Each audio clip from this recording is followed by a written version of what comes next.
Alright, hello chat. How's it going? Hopefully well. We're back. Is the music a little loud? I think the music is fine, but maybe bump it down a little bit. If this is being late, I don't want to be on time. I'm never late. This is perfectly on time. My voice came through before it was 12:01, so for me, I'm on time. Anyway, we're continuing with the Armored Core 100%. We will be finishing up Project Phantasma, which should not take very long. Is that? That is. Hold on. Sorry. Box Elder Bug on my desk. Came in from outside with me, clearly. Anyway. I didn't even boot the game yet. That's my bad. There we go. Here, I can kill the Formula Front music. As much as I think Formula Front had some bangers, okay? I think that that soundtrack fits very well. It's not nightclub music. I might just keep using RuneScape music for the starting soon screen at some point, because I feel like everyone likes RuneScape music. And also, at least up to this point, I have never had a copyright issue with it. Granted, I've never had a copyright issue with Armored Core music either, but hello, Gustavo, Jess, Dreammaster, Joshua. Hello. This really shouldn't take long to finish up Project Phantasma, though. I don't remember there being that many missions in this game, and we did end up clearing the whole arena roster the other day. So I have the finger, the Project Phantasma finger, the pre-nerf finger, and I have tried it. It's great. I'm running ammo packs with it, which I don't think I need to. Yeah, we're at 70% completion. The completion is literally just the missions in this game, which is kind of weird, but hey. I cleared the arena. I got all the parts. I could definitely put back weapons on. I don't really know if I need back weapons is the thing. Like, I could fit them.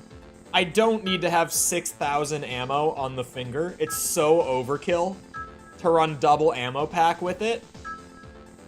Not necessary whatsoever. Oh, yeah. Give me that. I'll run an ammo pack still, because it gives ammo to the launcher as well, but I'll take the good old grenade launcher on my back. I'll run with it. Information has been gathered on the whereabouts of the project. I read it that way every single time. The Phantasma Project.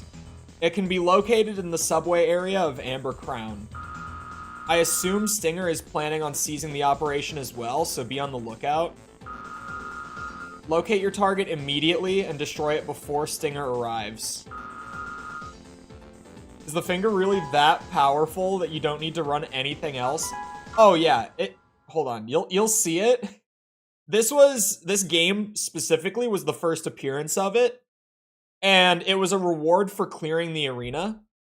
You get it for defeating the Ninebreaker, and this was the first game to have an arena as well. After you enter the area, split into 2 groups and investigate. Find the whereabouts of the target ASAP. It's a little overpowered, using your information, to put it lightly. It fires so many bullets so quickly it slows down the game as well. But yeah, even just having 4,500 rounds for it should be plenty. Hold on, I'm far away. There we go. It just does that to, like, every enemy in the game. Oh, wait, there's more? Hold on. If you just get relatively close to them and you just hold square, they disappear. They're gone, just like that. It's like a magic trick. What? It does that while the grenade launcher apparently... It must have hit the mound in front of him. There's no way that the grenade launcher doesn't kill these guys.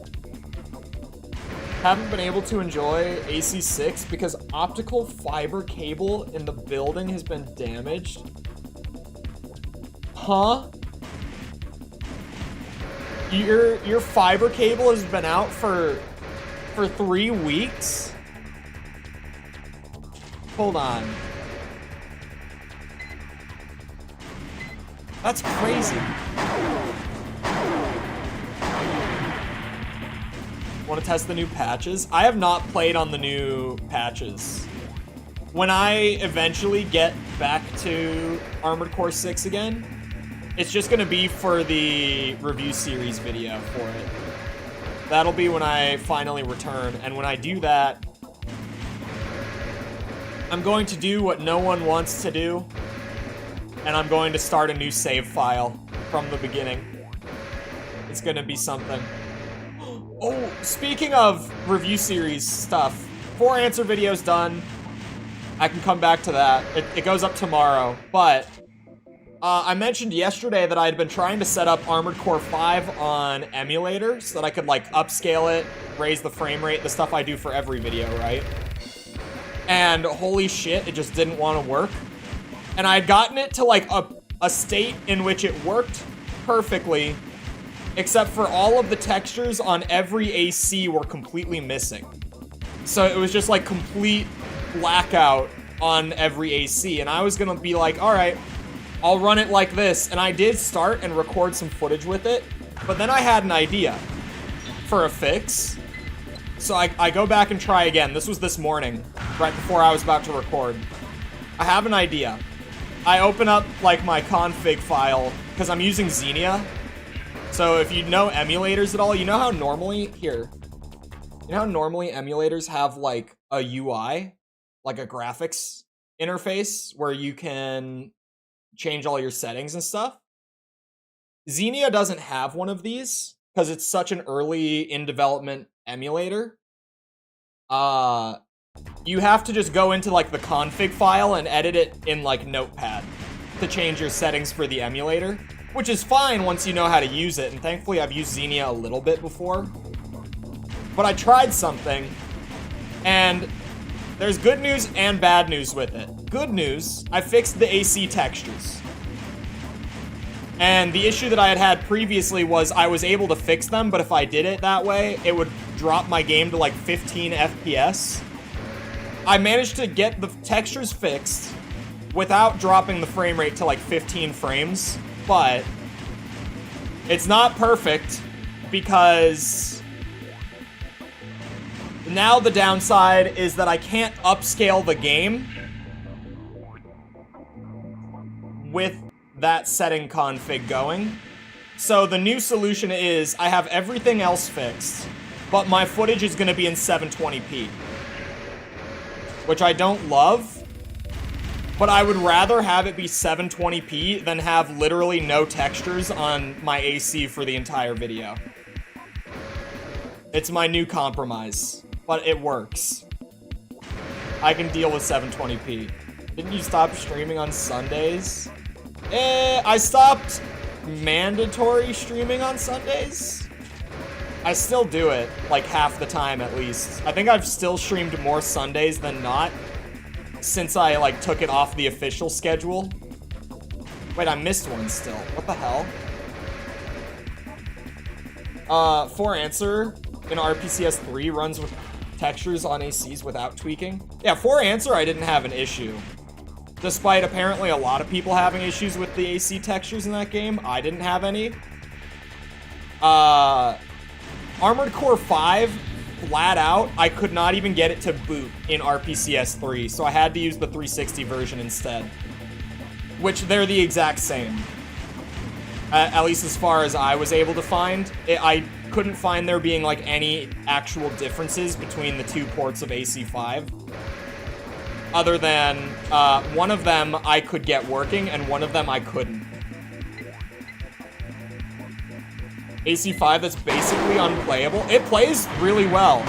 I've had, like, one crash, but I got it working really well. Only downside is it's in 720p. But it plays fine. I got it running. It's in 60. like I said, like one crash in maybe 2.5, 3 hours so far. But it's working great for me on Xenia. RPCS3, it just flat out wouldn't even open. I tried for hours to get it to work on the PS3 emulator, and it just actually would not even open the game. So I gave up on it and went to the 360 instead.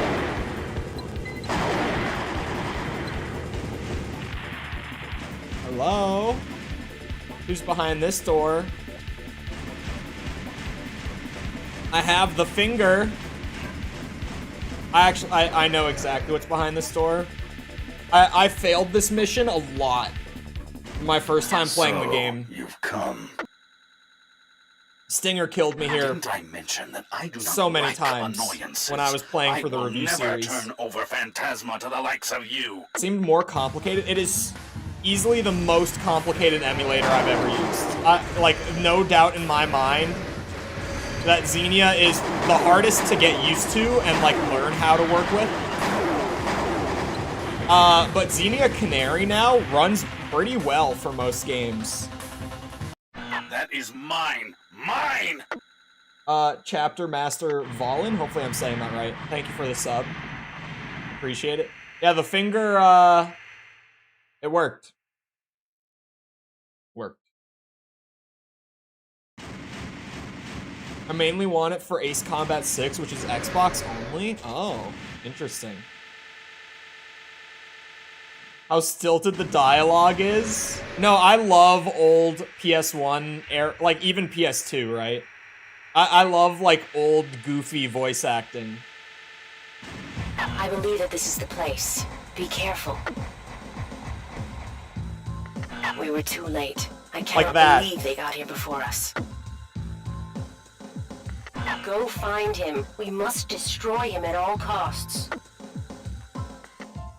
Oh, for a second I was like, what do you mean go find him? I get it. He ditched the AC.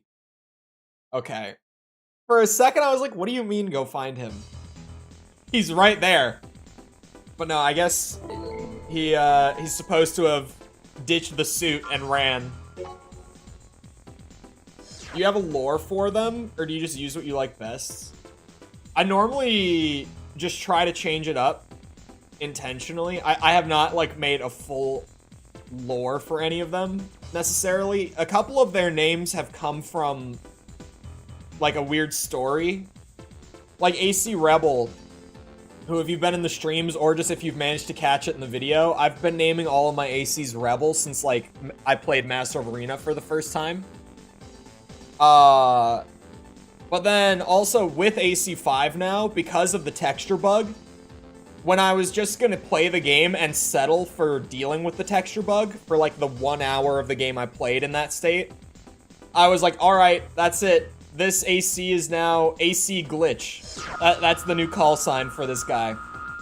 So sometimes it'll like come from a personal story from the games, but never like lore, necessarily. Anyway, we're still looking into the whereabouts of both Stinger and Phantasma. Looks like it might be somewhat of a long process, but be ready when the information comes through. Hello, Unicorn Fish Studios. Welcome back. God, I think we've got like 5 missions left of this game. Because we went from 70% to 76. If even that many. It almost feels like my percentage is lower than it should be. Is there like a free play thing? Like, is there a mission or two that you don't end up doing? Like, that you'll just have to go back for at the end? Oh wait, the final battle? Hold on. I'm good though. Remember the nacho hat with guacamole and Despicable Me 2? No, I do not. This is not a request. I've become Phantasma. I'll destroy everything. You have been a nuisance, but I will invite you to the party. Come to the building known as Abyss. Sealed establishment Abyss. Mission destroy Phantasma. I've only seen... Well, no. I think I've seen the second Despicable Me. Probably. but I've only seen the first one, like, more than once. And even if I did see the second one, it would have been whenever it came out, which was ages ago now. This is where I merged and became one with Phantasma. No one can stop me now. Die. God, I love this shit. It's so cheesy.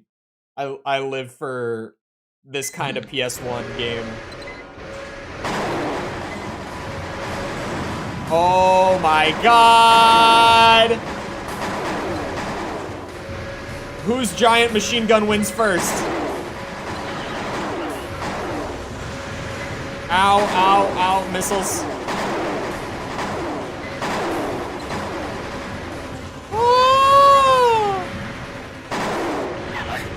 I'm losing. Yeah, the finger is stupid. I'm burning. The finger is really dumb. I'm dying.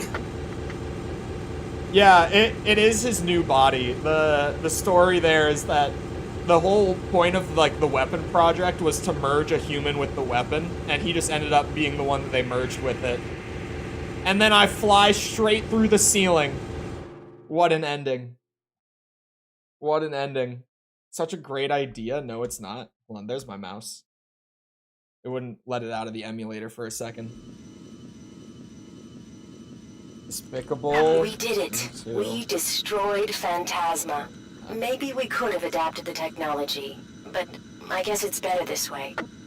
Oh my god, that's horrifying. Oh my god, people have made them!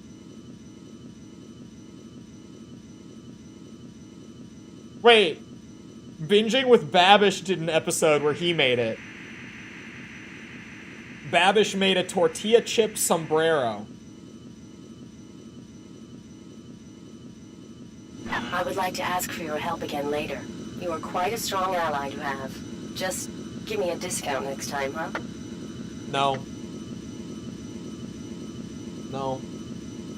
When am I playing after Armored Core games? For videos, you mean?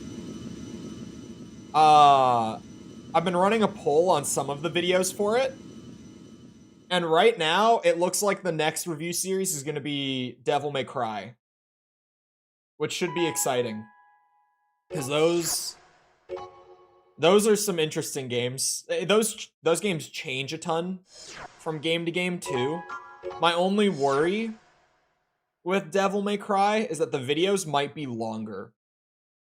Which is a worry because it's like, will I still be able to keep up the 1 week schedule if the videos get to be like 30 minutes a piece? I'll see how I manage. I gotta let the credits roll. Will I ever do Metroid? Metroid was on the poll. It didn't get, well, it got a solid amount of votes, but it's not, like, even close to the top runners.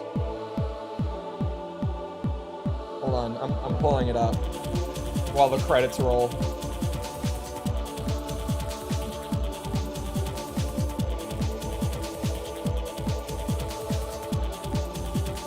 Yeah, okay. Metroid is in 8th place. So, like, it got a good amount of votes, but it's not, like, up at the top of it, right? But it's also one of those things that just, as I work through the list, and as, like, audience interests change, I doubt that Metroid will, take that long for me to eventually get to, if that makes sense.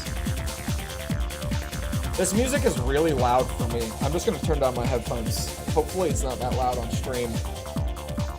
It's not. Okay. Okay. Have I ever played Chrome Hounds? No. Armored Core is my first, like, mech game series as well. It's something that I haven't, like, mentioned in the videos, but I've never really played mech games at all.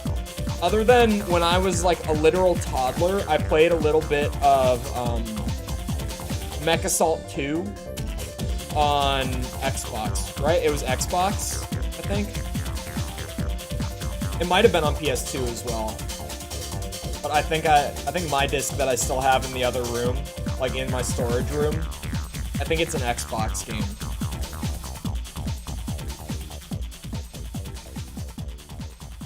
But yeah, Devil May Cry is great. I've played those. I say great as a series. There are bad games in the Devil May Cry series, but like on the whole, the games are really good. I would definitely recommend it. So hold on, let me go load in. Because I only had, oh my bad. I only had 76% before doing that mission. It must just be like a couple missions that got thrown to the side during the story. And it's just like, oh yeah, just run these like 3 missions real quick, and then I can jump over to Master of Arena. Hold on, let's see. Yeah, 82%. So there's gotta be like 3 missions that we did not do. Oh, yeah. There are 3. Exactly. Okay. Got it. Also, speaking of, I mentioned it a second ago, but I forgot to do the very subtle, very smooth plug. The 4 answer video is done, coming out tomorrow morning. It's always a Monday morning if you haven't noticed it or heard me say it before. The review series videos go up on Mondays. If you want early access to it, some channel members and patrons have already watched it because the contributor tiers and above, so the second tier of membership and patron, get the videos early. It's not like a superset thing, but it's just like whenever the video's done, it goes up to them, and then it goes out on Monday morning publicly, just on the schedule like it normally would. Oh, she has a Patreon button now. Jess, when did you make the Patreon button? This is new. This is new. I see. Very clean. We'd like you to disrupt the Doomsday Organization's military exercises? Whoa, I don't think I've seen this map. We've been informed that the organization has been using 3 exercises to collect data for Project Phantasma. Destroy all opposing forces. Okay. Go there, kill things with the finger, leave. I can do that. A few minutes ago, or moments ago. I'll take it. Good inclusion, if I do say so. We will begin the infiltration. Please destroy all opposition. I wouldn't be surprised if I haven't seen any of these 3 missions, because I don't know. Wow, it's running slower than usual. Is it just because of the amount of enemies here, or... Holy moly. It's running really slow.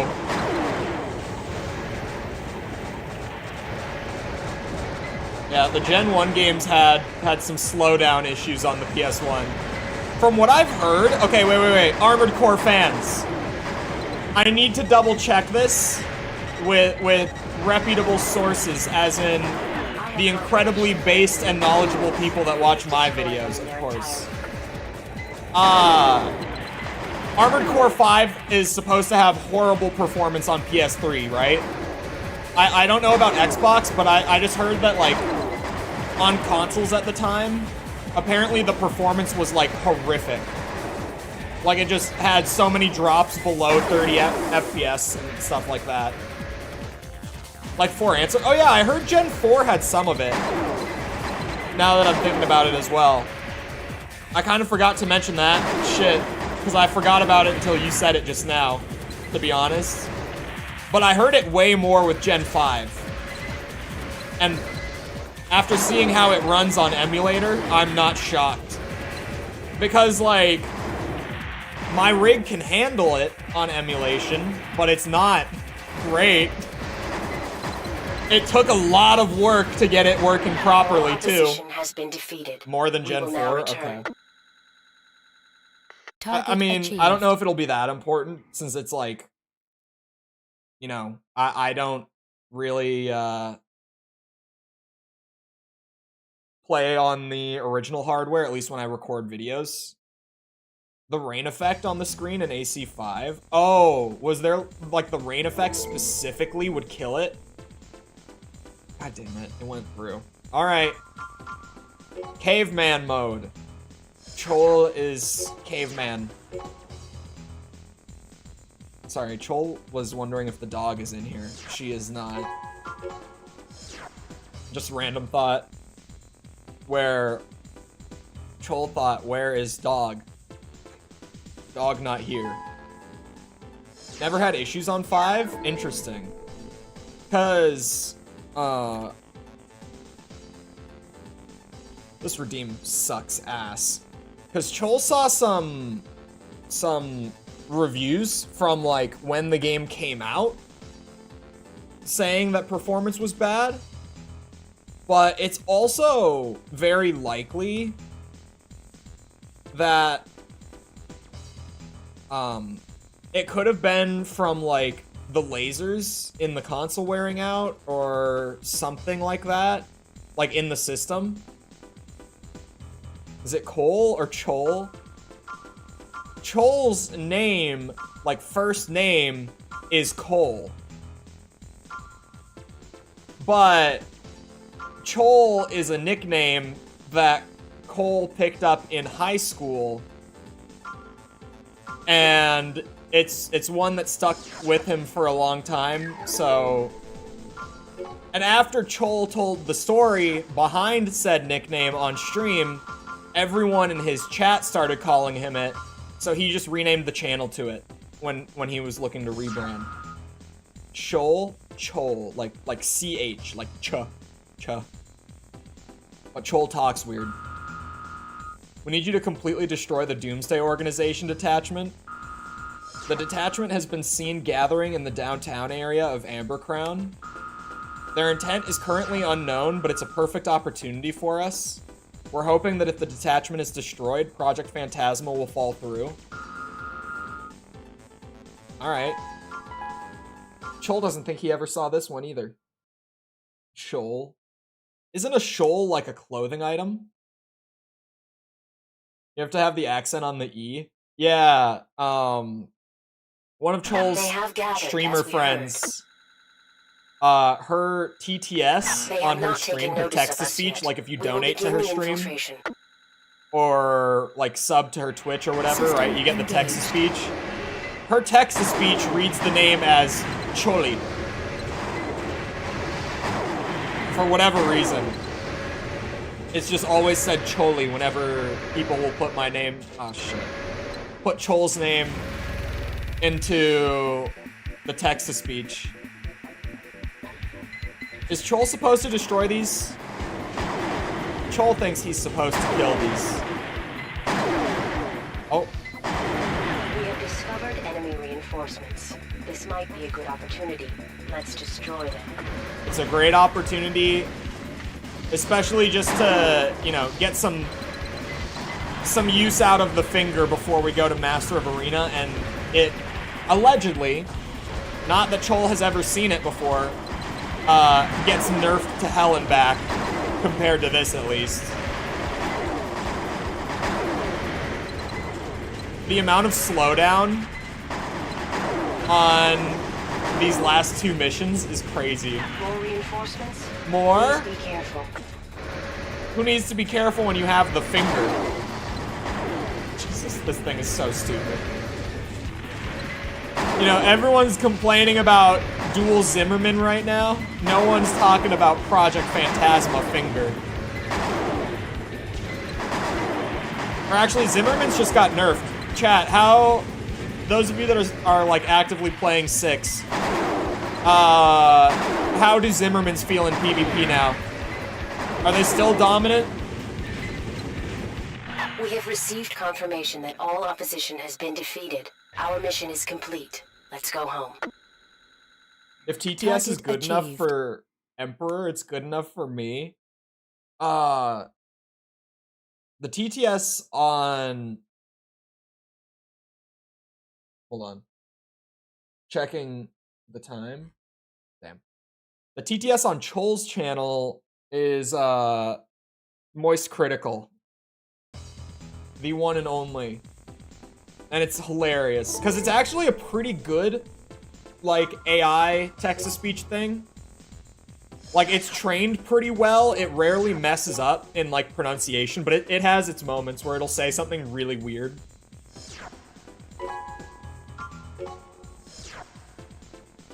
You need 4 shots to stagger players instead of 2. So, effectively, correct me if I'm wrong. Correct Chole if he's wrong. 2 shots as in, like, individual shots, right? So, like, if you dual wield, it used to be 1 shot would instant stagger. Now it's you gotta shoot, like, load up, shoot, if you're dual wielding them. Correct. Dual earshots seem to be new meta. Earshot. Hold on. That one does not ring a bell. Oh. Oh, it's a grenade launcher? Chole never used this one. Because the Songbird existed. So, like... yeah, Chole never used it. Link wanted me to wear some socks, so he turned off my running washing machine, pulled some wet socks out, then brought them to me, expecting me to put them on him. Wait. I added a word at the beginning. But yeah. The joys of parenthood. He's just trying to get some socks, man. Come on.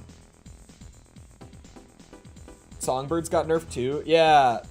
We read the patch notes while I was playing this the other day. Timer's up, by the way. Thank God.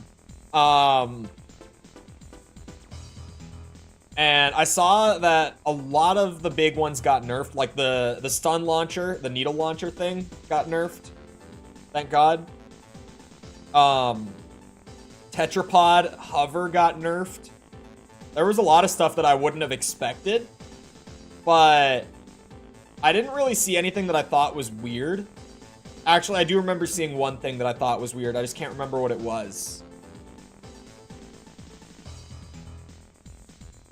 Didn't want to walk up there. Oh, that makes it even better. Oh, and I was disappointed that Etsugens did not get a buff. That was one of my takeaways. We've discovered a secret base abandoned by the Doomsday Organization. It can be found on the east side of Amber Crown. Destroy the base completely. Research materials and data pertaining to Project Phantasma have probably been left behind in the base. Destroy the base and all evidence of Phantasma along with it. Okay. Locate the self-destruct device in the deepest area of the base, then set the countdown timer. You will then have 2 minutes to escape. This sounds like it can only go well. Oh, I saw that every handgun in the game got buffed. Ammo-wise. Not like anything else, but they all got increased ammo. System which, engaged. for PvP people, probably doesn't really mean much of anything. But for me, someone who's not really all that interested in the PvP, it just means that the handguns are actually going to be, like, more viable to run on missions now. Like, while playing single player. Like, it's actually going to be a little more viable if I want to, you know, just for the style points, have an AC that runs, like, akimbo handguns. Because I wanted to when the game came out, but there was just no ammo in those things. Is it, like, secret, like I gotta shoot the wall secret? I'm not seeing an opening here. Oh, wait. Is that an opening? Oh, it is. Oh, it's, like, semi-transparent. That's weird. Is this a door, then? Yeah, that is a door. Okay. I found it. Raid the deepest section of the Holy material. shit, there are so many of them. Contact you later with further instructions. To have faster projectile speed? Yeah, that would definitely make sense. Because, I tried to play around with the, like, single shot and burst fire ARs, like the ones that are the same thing, but the 2 variants, right? And both of them, I was like, the gun is fine, but it feels like my bullets just don't connect. When I was playing a little bit of PvP on stream, I was just like, yeah, I don't... Like, I feel like these would be perfectly fine if the bullets actually landed, but they don't. They kind of just fall behind. So I was disappointed with those just for that reason. Saw some channels using Rusty's handgun. Rusty's handgun was, the Sampu was always good. I stand by it. Even, like, it didn't even need the ammo buff. It was perfectly fine for PvP. Because, like, you were probably gonna run out, but by the time you would run out, they would be so close to dead, and you're probably using hangers anyway. Let's be real. Unless you were running, like, hard meta, like, you know, dual needle launcher. Oh my god, what the? Okay, these things respawn infinitely. Where's the self-destruct? How do I blow this bitch up? Is it here? This looks good. This looks promising.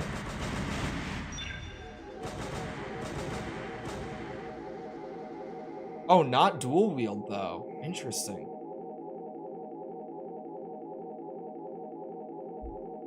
Quad handguns for the lulz. Yeah, you bring the little ones and then the really long barrel ones. And you just run handguns for entire missions. Pistol only run of the game. Who's gonna do it? Because I do feel like they have enough ammo now. You probably don't even need 4 of them with the ammo buff. I don't know how much of a buff it was because FromSoft doesn't like putting numbers in their patch notes, but I'm just kind of like assuming if it's like a substantial buff, you probably don't need all 4. But if you were doing a pistol only run, like you're gonna run out of ammo on some missions. Long barreled one looks stupid IMO. I kind of agree, but at the same time, I kind of love just how giant they are. Timer, it cannot be stopped. Please be Who's careful. doing John Wick run with 2 handguns? Beautiful. Get out as soon as the timer has been activated. My favorite game to do John Wick runs on was when I was still playing Escape from Tarkov a lot. You just bring a Glock and nothing else into your raid and just run it, and it was a blast. Oh, okay, hold on. There we go. Fell off. After watching Hellsing, I haven't watched Hellsing yet. I've had people tell me that I would like it. You know what? Who needs the elevator? I'm in a giant super-powered mech suit. Why would I wait for the elevator? Like, if I'm going down, there's not a whole lot I can do, but going up? Is this the way out? Yeah, it is. You only have a minute left. Can you make it? I'll be fine.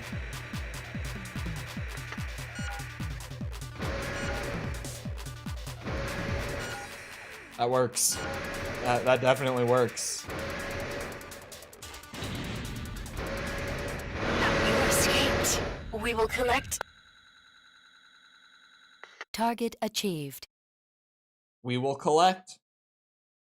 That should be the last bit. That's 100%. I think it's really odd that that they didn't track arena for the percentage in this game. But obviously, just for the sake of getting the finger and for the experience of now having cleared this arena, because I never did it the first time, I'm glad that I did it. Not that it was really all that hard, having loaded the save file over from AC1, but, you know. I'm taking the wins I can get here.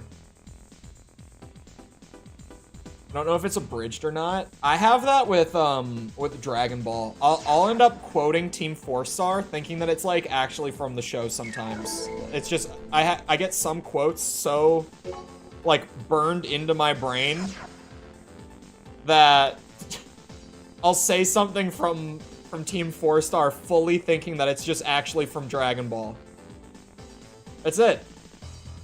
Much like when I finished AC1, I feel like this transition's a little awkward. Where it's kind of like, alright, there's my 100%. Now just let me load into the next game. Did you buy all the parts? I did. Hold on. Let me victory lap on that one, too. No parts. No parts. No parts. We did end up buying all of the parts from the shop with about 2 million credits to spare. Because for some reason, this arena paid so many credits, like in the last 5 opponents. It didn't pay a whole lot up until that point, but then all of a sudden, like the top 5, I think I earned like 7 million credits just from those 5 battles alone.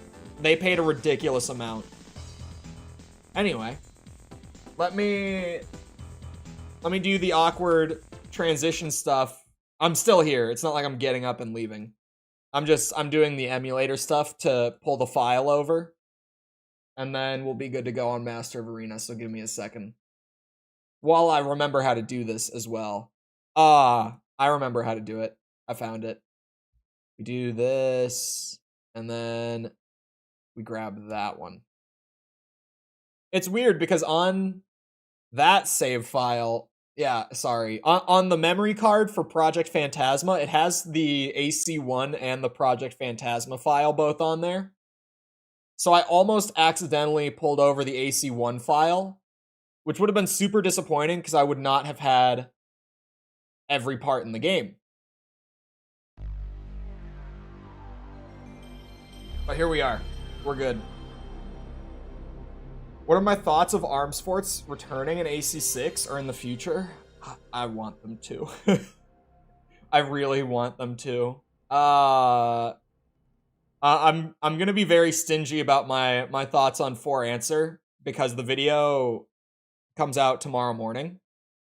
But I really want ARM Sports back, definitely. I feel like AC6. Well, we kind of like, what was the one thing called? Was it the Strider? Is that what they called it? The one at the beginning? Or in chapter 1, not at the beginning, but like near the beginning.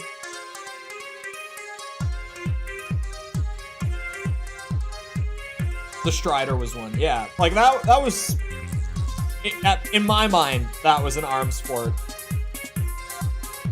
I am ready to play Master of Arena again. This was the best Gen 1. This was as good as it got. They peaked with Gen 1 Armored Core right here. This is it. The good shit. I've been working my way back to this one.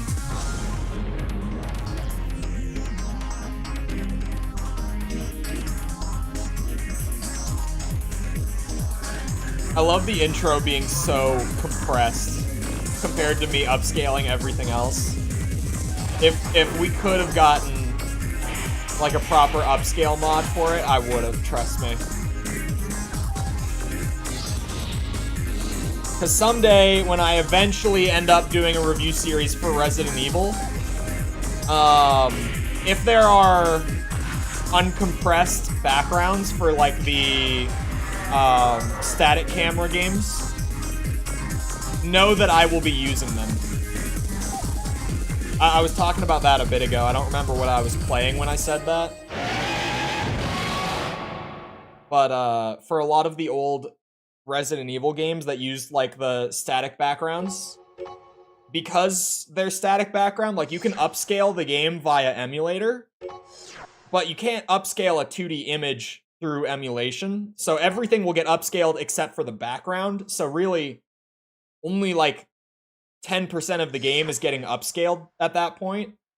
But since the Resident Evil community is so large and so active, and really kind of always has been, there's a ton of like modding work that's been put into like upscaling those static backgrounds and making working mods to like insert them into the game through emulators and stuff.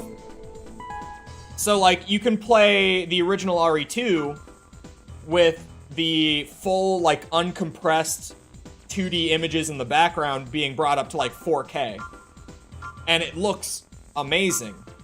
And for me, it's like, well, I normally don't go for like graphic mods when I do reviews, but technically all that that's doing is just taking the same asset that was always there and upscaling it to what it would have been before they compressed it down to fit onto the CD.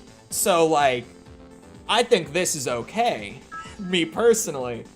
I don't see a problem with this.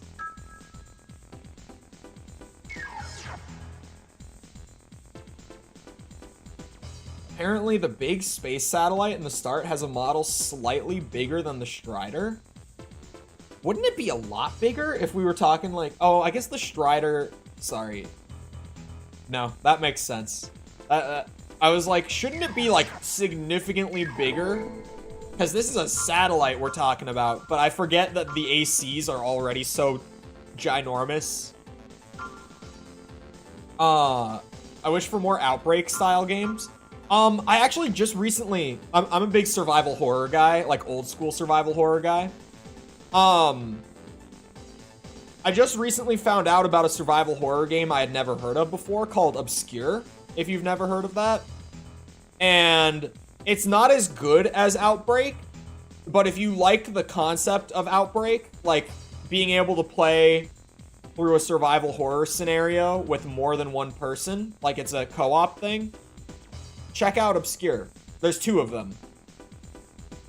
So, if you don't know about that one already, then now you know. I didn't know about it until like maybe a month ago. I don't know if I want to change stuff. I feel like I should try the finger out. Just let you be overweight without penalties? Yeah. It's not Human Plus. The overweight reward is from, what's it called? 100% in Armored Core 1. Gets you the ability to make ACs without being overweight. So for all of AC1, I wasn't able to do it, but then for all of Project Phantasma, I was stupidly overpowered, and it's going to continue through Master of Arena.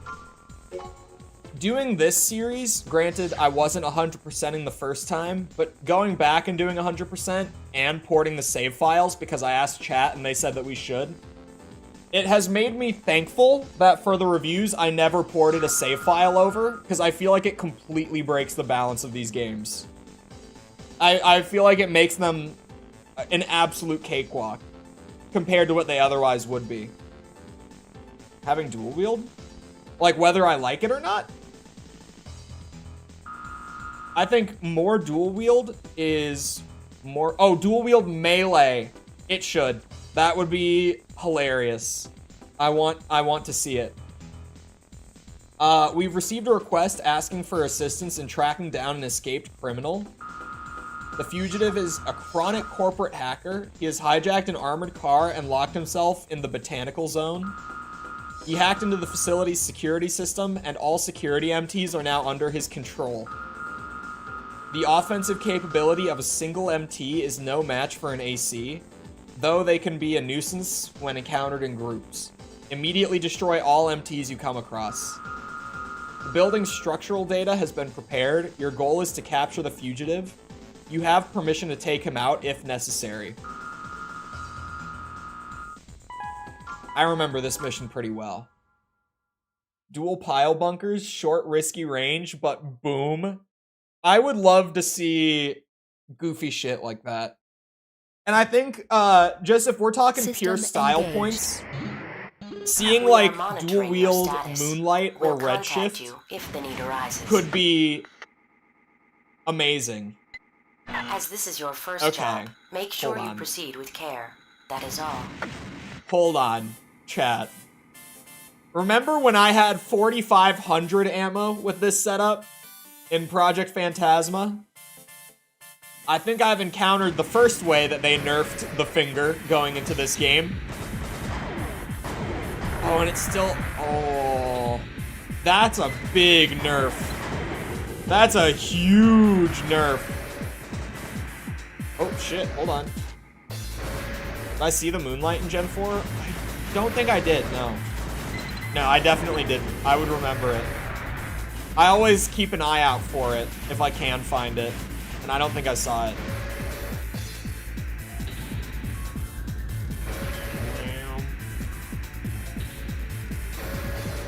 I mean, there's a good chance it got used against me. I shouldn't say that I didn't see it. But I wasn't able to find the Moonlight myself and be able to equip it and try it out.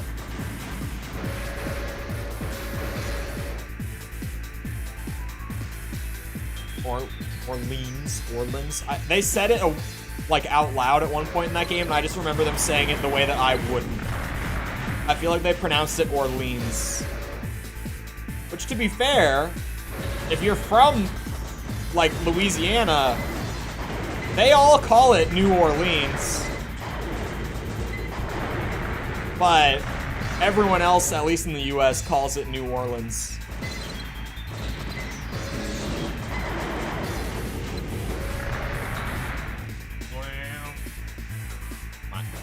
Come on.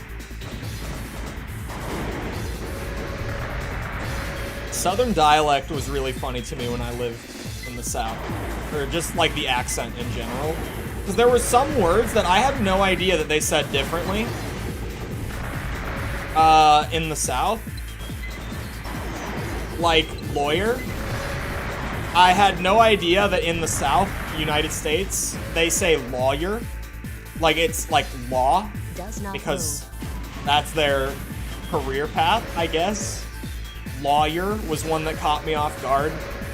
I was not expecting that one.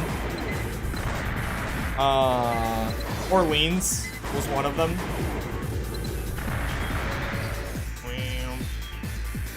Orleans has Moonlight. Yeah, it definitely got used against me. Through, like, Arena, I probably encountered it in a mission as well, I would have to assume, at one point. I just never caught it. The color of the blade is different? Oh. Then I definitely did not catch it. What do you mean the color of the blade is different on Moonlight? That ain't right. That's kind of like Moonlight's thing across all the FromSoft games, is that you can recognize it just by the color. What do you mean they changed it? I would have dropped a point on the review score, me personally. You can't be changing it like that. God damn it. There must be a control device for the gate somewhere. Find it and destroy it. Oh. Oh, was that this? Hold on. Is that what was in this big room? Hold on, I'm eating into the red zone because I'm impatient. It's a really long hallway. I keep forgetting those doors are automatic. Yeah, that's definitely it. But yeah, even when I was talking about, like, the balance, right? Like, this mission, if you play it with, like, the starter AC, you know, it's not like it's hard, but you gotta kind of be on your toes. Playing it with, like, a full setup brought in from the last game, though, I'm kind of just blasting through without thinking about it. I don't feel like... Oh, I guess I'm not fighting, like, ACs or anything particularly heavy. But it doesn't seem like they nerfed it in terms of damage. It might have just been the ammo nerf. Dark Moon with Frost. The Frost version on it was super cool. Well, like, the color was the same. If there's one thing you can't change with Moonlight, it's the color. I actually never used it in Elden Ring. I collected it on my first playthrough. Like, I found it, but I never used it on a run of the game. I mean, you get it so late anyway, you'd probably have to do it for New Game Plus, in all honesty. And I'm not normally a big New Game Plus guy. See for yourself. Yeah, I'll get back to it when we 100% it, so don't spoil me. Now I'm curious. I have something to look forward to getting back to Gen 4 with it. I don't know if I really found any hidden parts in Gen 4. Oh. It could also not be hidden, and it could be from, like, hard mode or something like that. A raven! I'm no match for one of them! Were Don't there shoot hidden me! parts I'm in Gen leaving 4? now! What? Another one? Another one. Nineball? What's a top-ranked arena AC doing here? I heard you've been looking for me. I don't care who you are. No one can defeat me. I am going to defeat him so many times in this He's game. the one you've been looking for, huh? Oh yeah. I need to talk to you later. He's not Return gonna to last base. very long. It's not gonna go well for him. Target achieved. I have come back to Master of Arena so much stronger than I ever was the first time around. The ammo on the finger isn't even that expensive. Southern accent? Yeah, Southern, kind of? I don't know. The Hustler 1 voice change in this game was kind of out of nowhere, but it's also probably just that with the first game, they did not have the foresight of like, oh, we're gonna make a whole game like around Hustler 1. They probably just weren't thinking ahead in that sense. How does it feel to finally be a Raven? I'm your Raven's Nest contact and the person in charge of handling negotiations with requesters to sort out your missions. Orders must be followed to the letter. Your first mission is already available. It shouldn't be too difficult, but remember to be wary of any unforeseen obstacles. Exercise caution at all times. Alright. When we first met on the network, you mentioned becoming a Raven because there was someone you wanted to kill. I closed it. AC name 9ball. Pilot Hustler 1. Top ranked AC in the arena. That is all we know. All that is needed for you to participate in the arena is a corporate sponsor. This opportunity will present itself eventually. Let me warn you though, anyone who attempts to face 9ball in battle will surely be destroyed. Uh-huh. If you're willing to risk your life, I can arrange it so that one day you'll fight him. That is all. Alright. Thank you. Lena. Lana? Lena. Probably Lena. Thoughts on Air? I liked her. My first playthrough, I killed her. I didn't like her enough. I didn't get, like, attached to her to not kill her. I had no remorse. My distaste for the corporations outweighed my respect for the Cortana in my head. Is that already 4%? Alright, this one shouldn't take long either. Hold on. There are a lot of new parts in Master of Arena that I could check out, right? Maybe not yet. Oh, there we go. There's a new core piece. Is this one good? I'm not gonna know without looking at it. What else is new? Nothing? Oh, we got new back parts. Maybe not new. Hold on. I don't think new. This one may be new. That one was not new. This one's not new. That one is new. Really, 2 new radars is interesting. Lena's voice actress made it all the way to Last Raven? Wait, really? She was in that many? So none of these back weapons except for the radars are new. But you have the ability to buy 2 of them now, which is definitely a positive compared to Phantasma. I could have sworn there was more than just, like, 1 core piece. It probably just opens up as you go. Oh, weight is not a worry. Well, shit. I could increase my AP by, like, 300. Is it better defense, too? Oh, better shell defense, worse energy defense. I'll take it.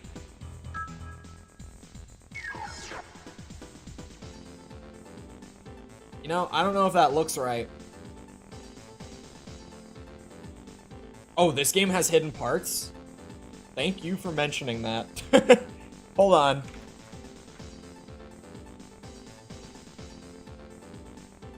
This game has hidden parts.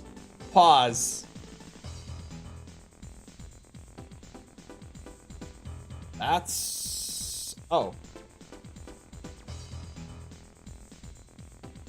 What? Hold on.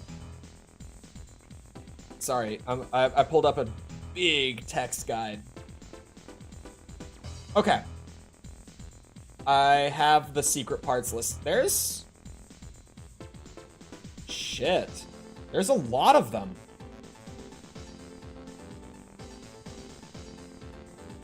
Whoa. There's actually a lot. Wow. Hold on. Let me count it out. We've got 1, 2, 3, 4, 5, 6, 7, 8, 9, 10, 11, 12, 13, 14, 15, 16, 17, 18, 19, 20, 21, 22, 23, 24, 25, 26 secret parts in Master of Arena. Some of them are... Hold on.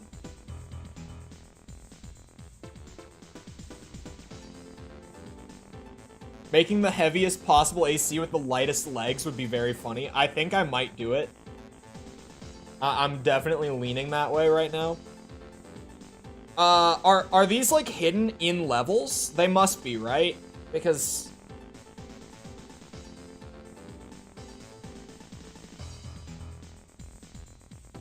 Yeah, some of them are found in mission. Alright, that guide is not going to be helpful because he's not saying where they are. He's just like, oh yeah, in this level, this part exists. So you know. You know what? I might have to use a YouTube video. Oh, but these are not in order. See, this is why I want a text guide, right? There's like 4 in levels. Come on. I gotta find a good resource. Hold on.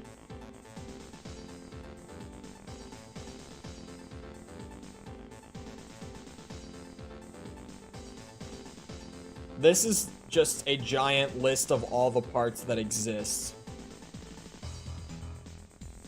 And all of their stats. Jesus Christ.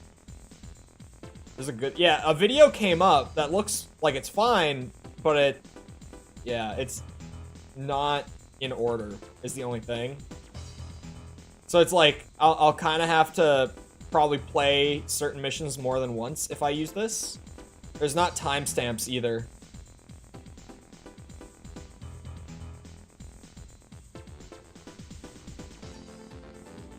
Well, shit. Hold on, how many missions is he playing here? That's 2... 3...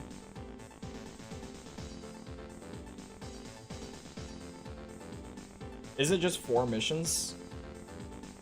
Wait a second.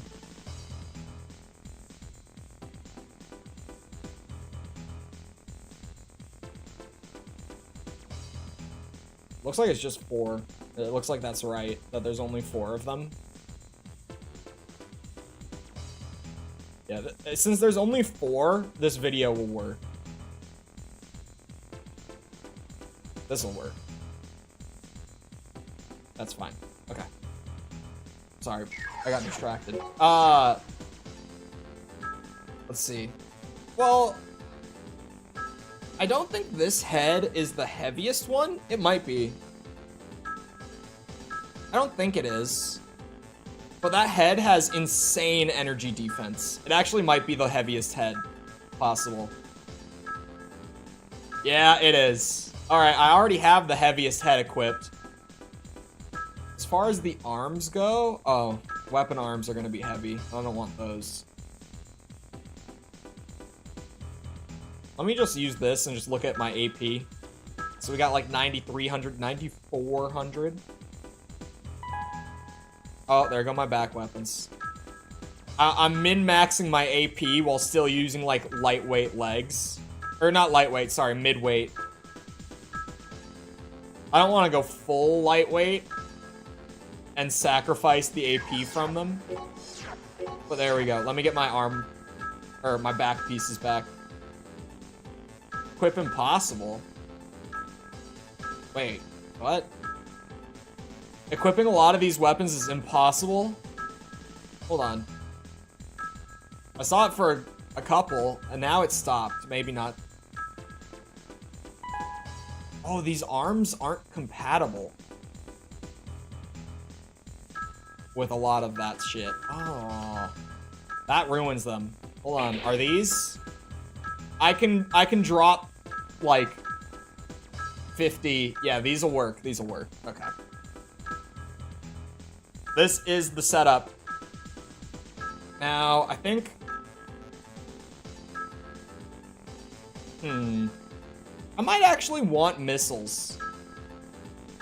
Triple missile, large missile. Oh, that's the nuke launcher. Give me that.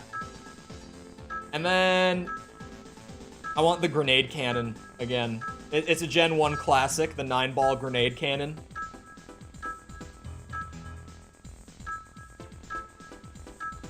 We're becoming master of arena with this one, boys. This is the one. A lot of people choosing Fires of Raven. Fires of Raven is the one where you fight air, right? Because that was my first one that I went towards, just when I was like playing through it the first time, like fully blind. We're becoming master of arena with this build. Yeah, okay, that is the one that I ended up going for. Only because it's like the greater good ending, right? Like, it's the one where overall it also kind of, it's still pretty gray which ending is like the best ending in 6, and I think that's a good thing. Because it is kind of like the overall like greater good ending. But also with that one, you do end up killing off an entire sentient species in that ending. Like, completely extinct, gone forever because of you, if you go that path. So it's still pretty gray in that sense, but I felt like it was the greater good type ending, so I ended up gravitating towards it. Prague Tech. Their weapons factory's maintenance computer has malfunctioned, and the combat MTs produced there are out of control. The computer continues to produce the faulty MTs, and the situation is worsening. Thankfully, the problem has not spread outside the facility, but it's only a matter of time. Your mission is to restore the situation at the factory. As long as the computer is operating, it will continue to produce MTs. Destroy the computer, then the combat MTs. I can do that. Air wants Coral. Wait, what? Coral apart or Peace for Humanity, but humanity was far more sinister. Well, yeah, the corporations System engaged. We're not gonna let that happen. Oh, this thing got brought down to only 4?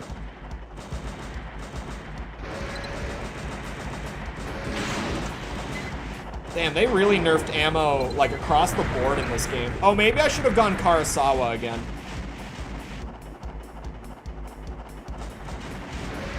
Maybe I should have brought the Karasawa back for this. Oh, I can't even go through that one.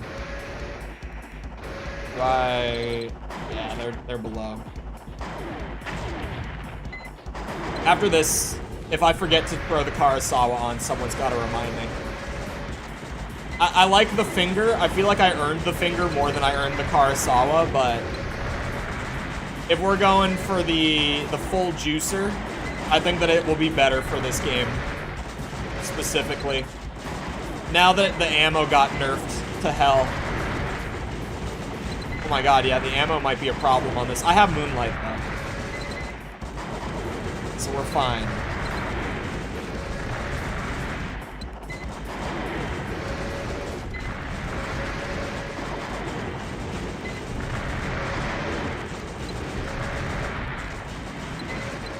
Damn, dude.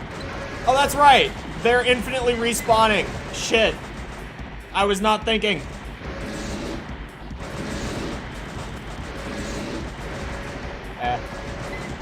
Is this door not open? Hold on, I think I remember something about this. I think I have to go up here.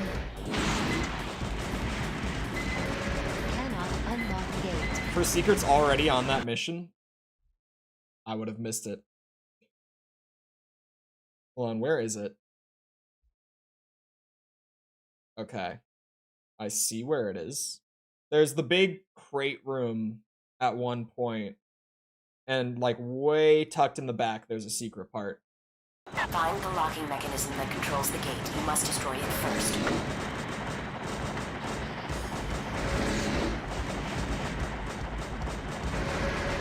Why do Ravens have handlers if they're supposed to be freelancers, free to do whatever they want? That is a great question for not me.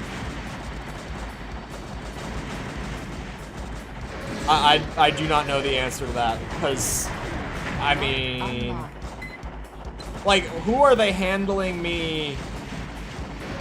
I mean, I get that they're supposed to be, like, for the... There's always kind of, like, the organization of Ravens in these games, like, starting with even just AC1. The operators. Yeah, it's, like, the same shtick. Still someone's name? Not in 6, in this game. Like, in most Armored Core games, you have, like, a handler.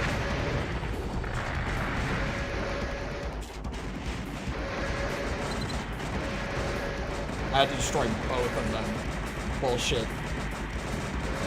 Yeah, why? How do I get through there? Maybe I'm not even supposed to get through there at all, am I? It's for this, isn't it? You know, I now understand.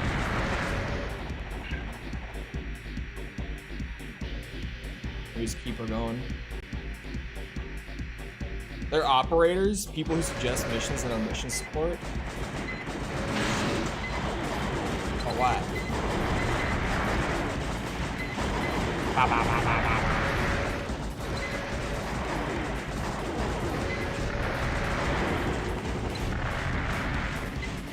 I'm clearly in the wrong place again. Shit, yeah, I need the Sawa. Maybe I can't run a dual... I might need the ammo pack, is what I'm thinking, because even if I do run Karasawa, like, that thing's only got 50 shots in it. Maybe I ditch the grenade launcher, because I want to keep the large missiles, because they're insane. Unless they got nerfed super hard. The ammo got nerfed into oblivion. But that kind of makes me hope that they won't have touched, like, the damage or the blast radius or anything on these. Ah, this room. So I have to get through here. Through this maze of crates. That actually wasn't that hard, just flying over the top. I think it's in the back here. Unless it's, like, stuck somewhere in the middle. Hold on. It's somewhere in here.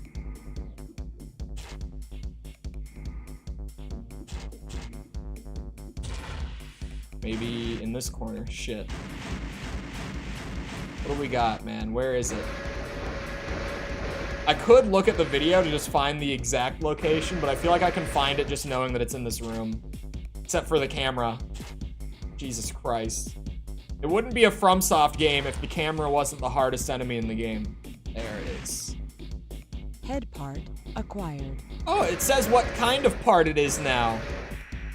That's nice. Alright, and then where was the door? There's the door. Easy. That every pilot has their own operator? It's just interesting. It's like playing Where's Waldo.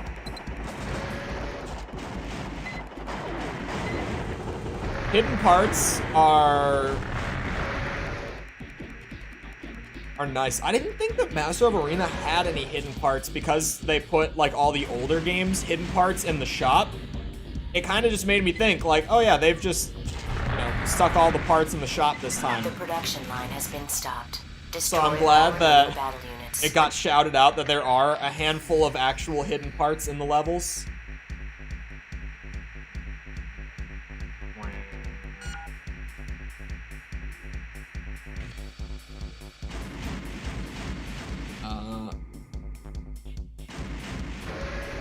I don't think I ever went down this way. Oh, Jesus. That sounds like it's a lot. Like a lot.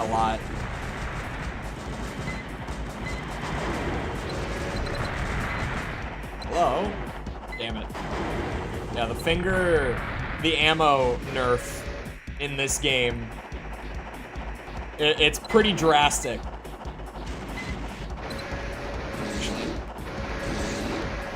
Come on, there we go. Oh, this is just a dead end. Okay. If ravens become a white glint-like figure at the end of the third ending, it's possible. I'm gonna sneeze.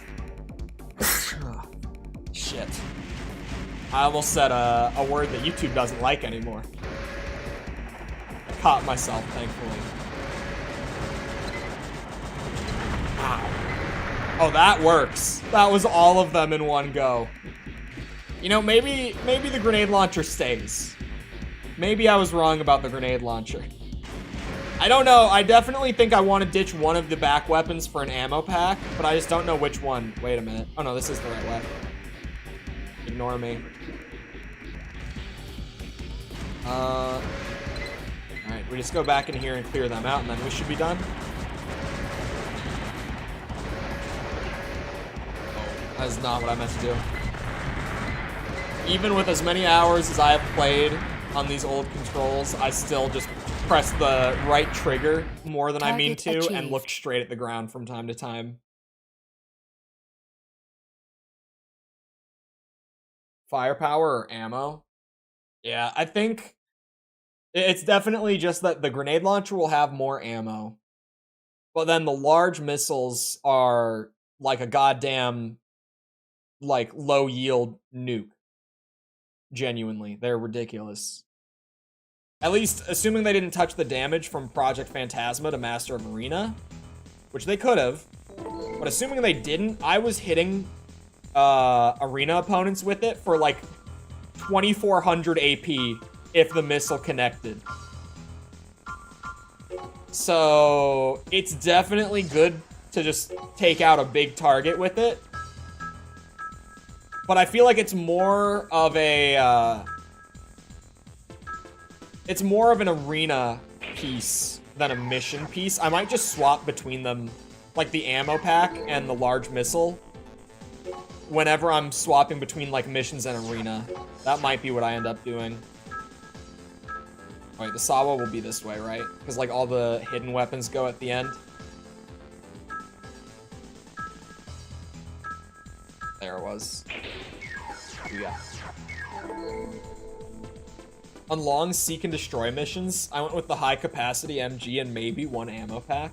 That's what I ended up doing my first playthrough as well. I just grabbed the machine gun that had like 1,000 rounds in it, and I smacked on like a shoulder pack and just ran that.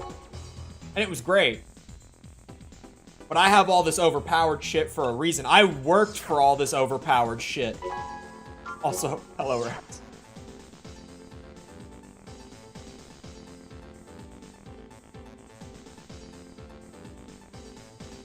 "13 Sentinels." I feel like every day in my chat now, someone mentions like a mecha thing that I have never heard of before. This isn't even that long ago. Is there only this one game? It looks like it's just the one game. And it's not even that old. It's only like 4 years ago. Oh, it's Atlas. What? Hold on. I never heard about this one. But it's the people who did Persona. So I would assume it's a JRPG, probably. Hold on. The game is divided between side-scrolling adventure segments and real-time strategy battles. What? follows 13 high school students in a fictionalized 1980s Japan who are dragged into a futuristic war between mechas and hostile kaiju in a non-linear narrative.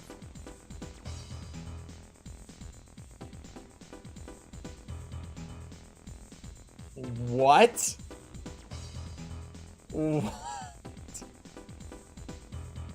What? Look up battle footage. Hold on, they have screenshots right here. I'm looking at not footage, but images.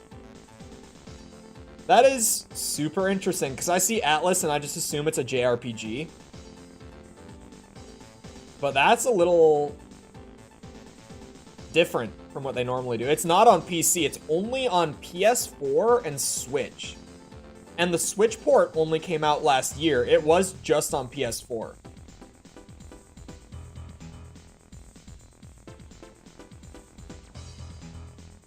Sounds like a try it. Oh wait, did Atlas only publish it? Oh, wait. Did I? Hold on, let me go back.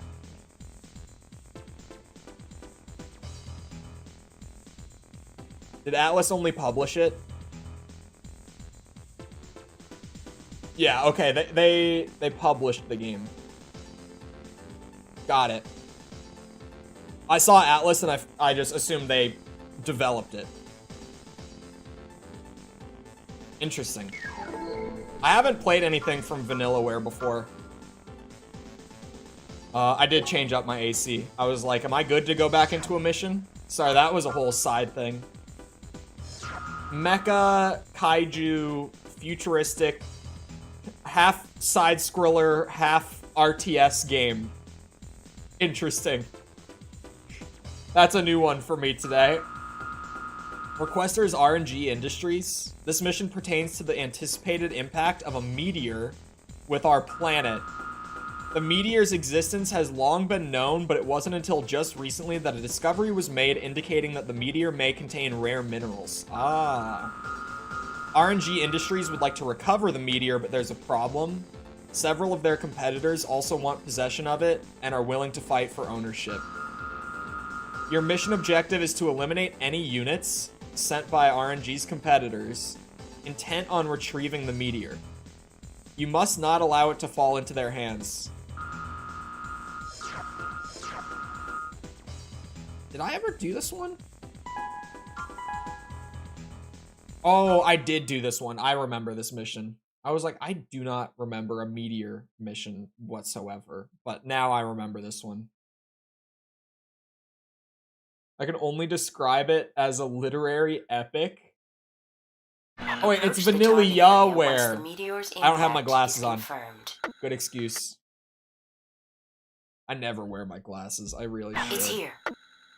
Well, I wear them not on stream more often. I wear them whenever my eyes are starting to like get strained, which is normally near the end of the day. My eyesight isn't that bad. Unidentified units approaching.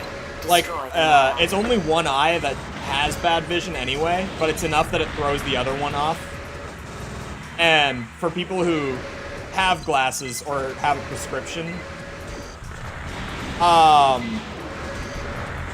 it's only -1. So it's not even bad. It's just like, Just as I expected. it's enough that when I'm reading without it, or without my glasses, rather, A member of the sub-arena. it's enough that I can end up reading things This wrong. enemy AC's strength is its rapid Where is he? ability. Stay out of its line of fire. Oh, as that's much as him. possible. Okay. Check this out. Regulon. More like Bitulon. Hold on. Hold on. Hold on. And he's dead. Well done. Your mission is complete. The rest is up to the recovery Yeah, teams. I Return to base. don't know if I'm gonna port save files for the other Target gens, you achieved. guys. I'm gonna be real. I think it breaks the game too hard for my taste. Like, it's funny, but it's so broken to do this. It is so broken. It is Vanillaware? I misspelled it? Oh, okay. Never mind then.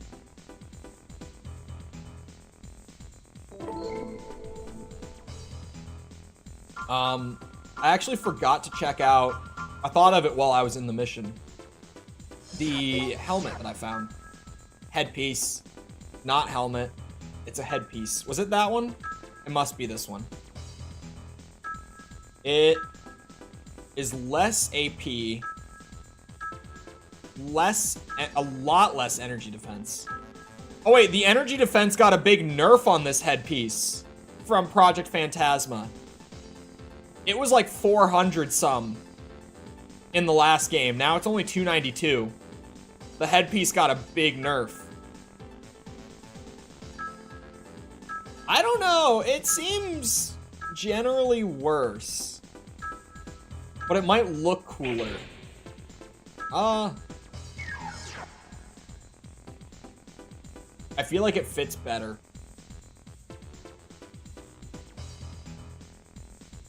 My eyesight is practically blind at this point. Not helped by shoddy sniper eyes. One eye is close, the other is long. Oh.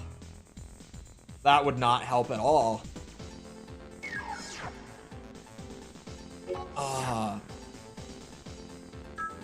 Yeah, I'm gonna run it because it's new.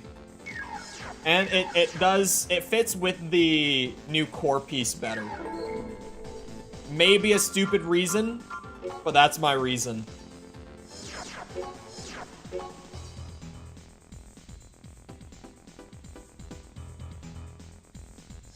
Especially now that I know that the other one got nerfed so bad.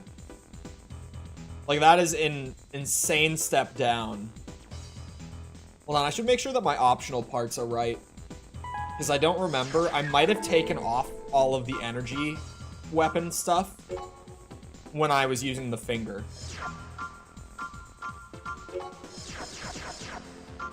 It doesn't look like I did.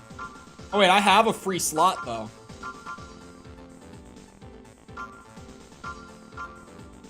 Wait, what?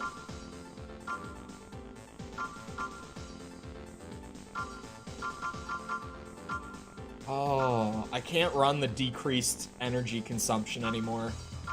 Honestly, I didn't notice it being a problem there, so it can't be bad. Or at least not bad enough.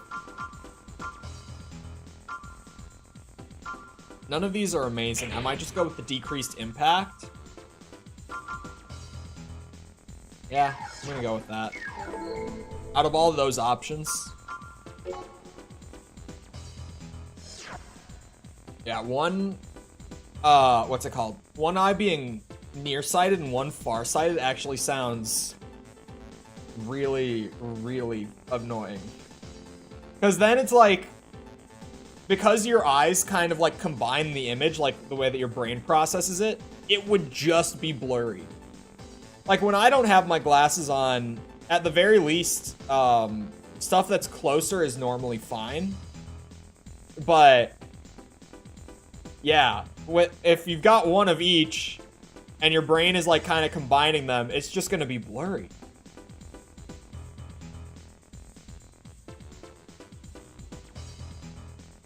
Hold on, where did all this Iguazu lore come from? The gambling thing? Where does the gambling debt lore come from?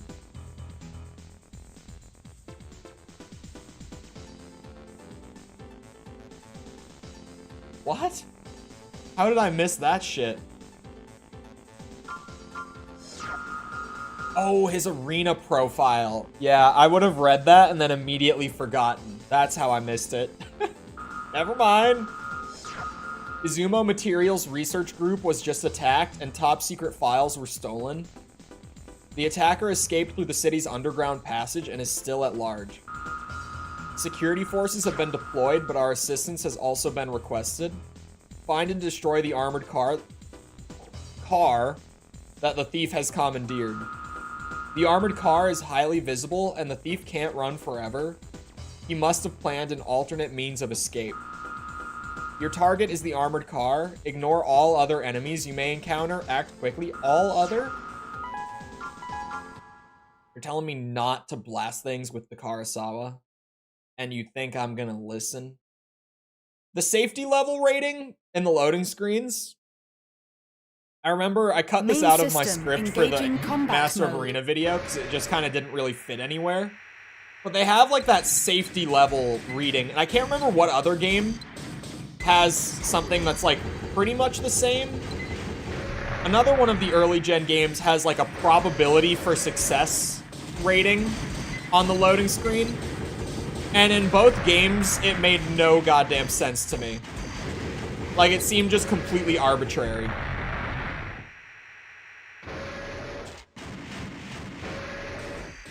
It's actually pretty impressive, minus the inferiority complex. I mean, even just him, like, completely resisting All Mind in the final boss fight on its own is an impressive moment. Like, essentially getting worked into, like, a hive mind and then just being like, nah, I'm not really gonna do that. That's impressive enough on its own. Oh, God. Oh, God. Not this shit. Ow. Five Sawa shots? Jesus.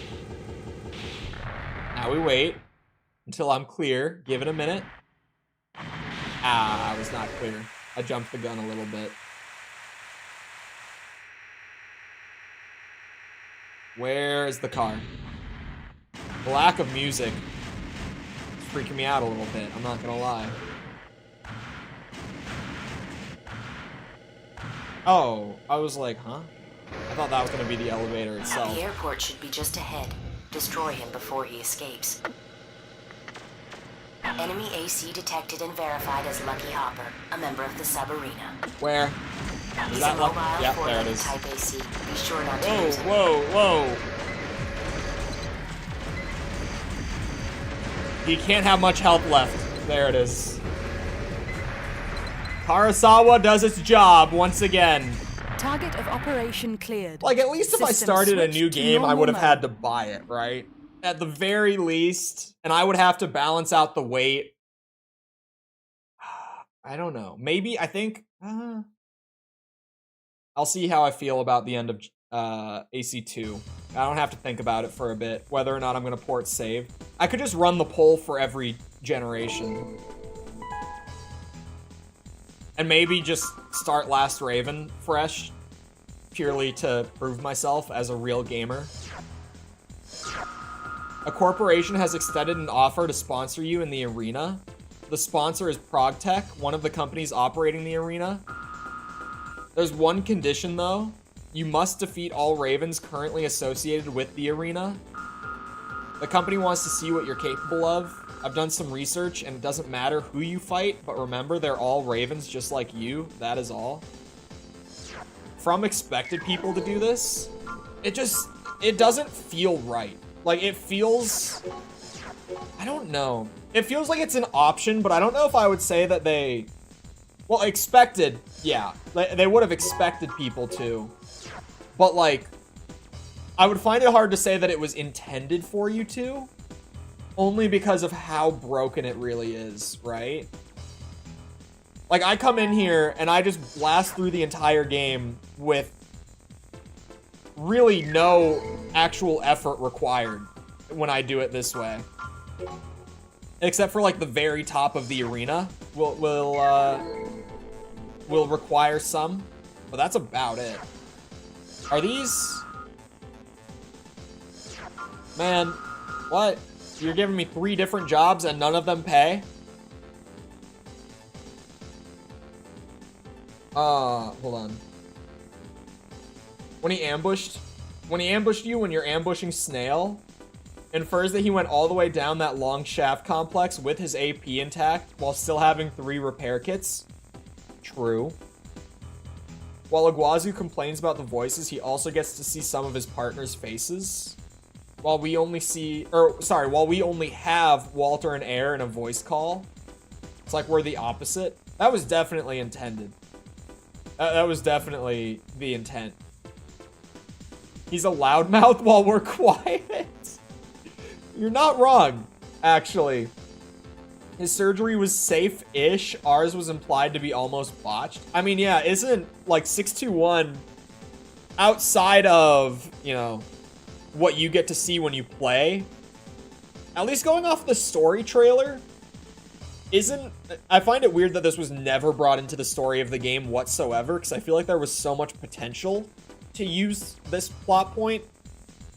But just going off the story trailer, we are seemingly, like, practically on the brink of death and just remotely piloting the AC while being, like, completely immobilized and on life support from the enhancement.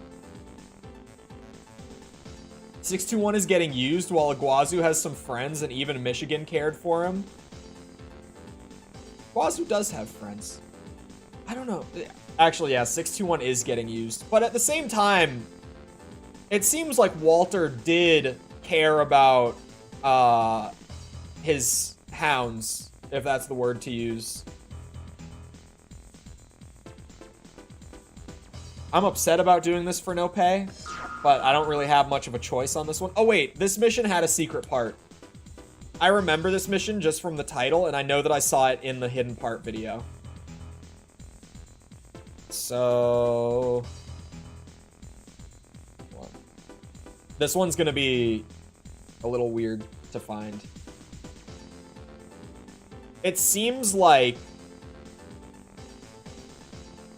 at one point in the mission, there's just like a secret offshoot tunnel that I just have to go into and grab the part.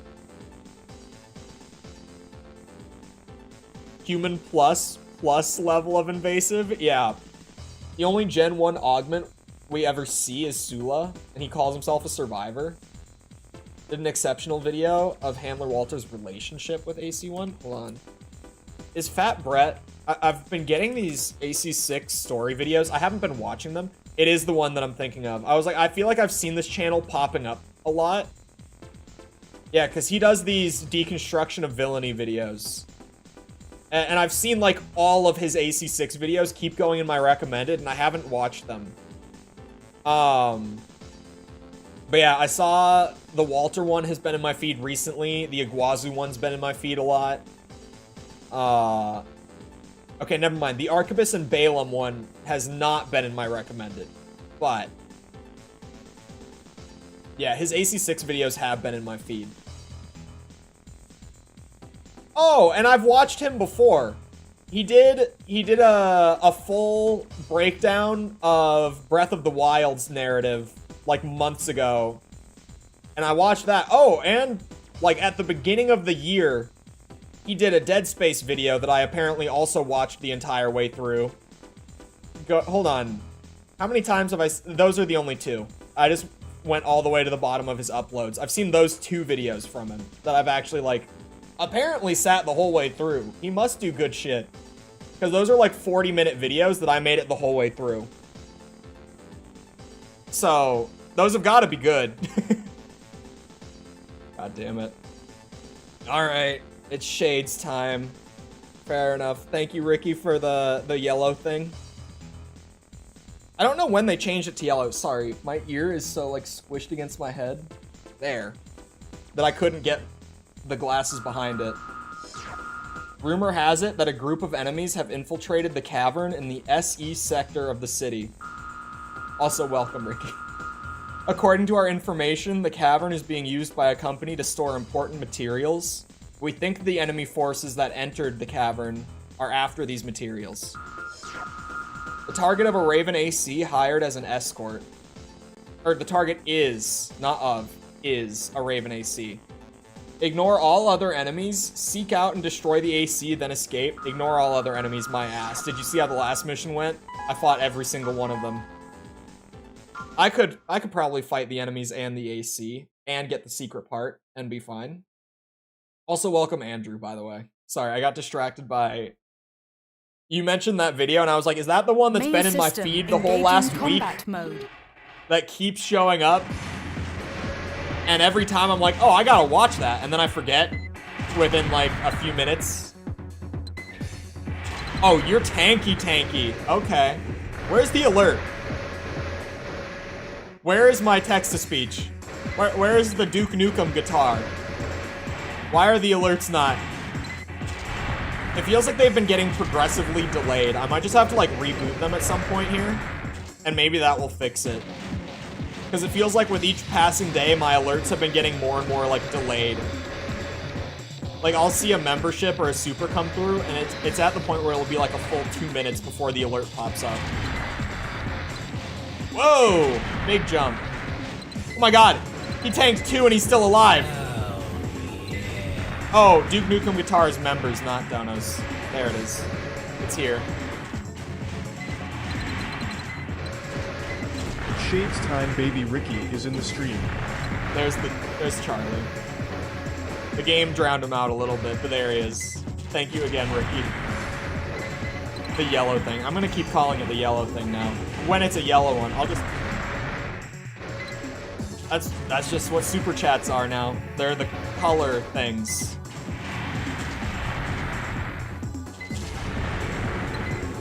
That definitely works. Hold on, did Freud have augmentation? We only know for sure that he's human.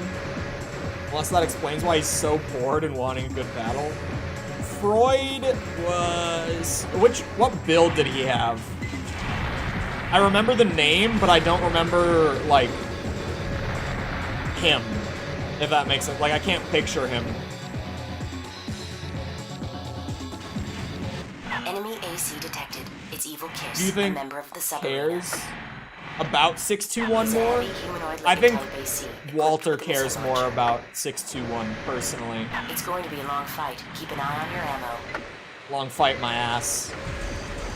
I ported my Project Phantasma 100% file. It's over. Long AC fight my destruction ass. verified. Evacuate immediately.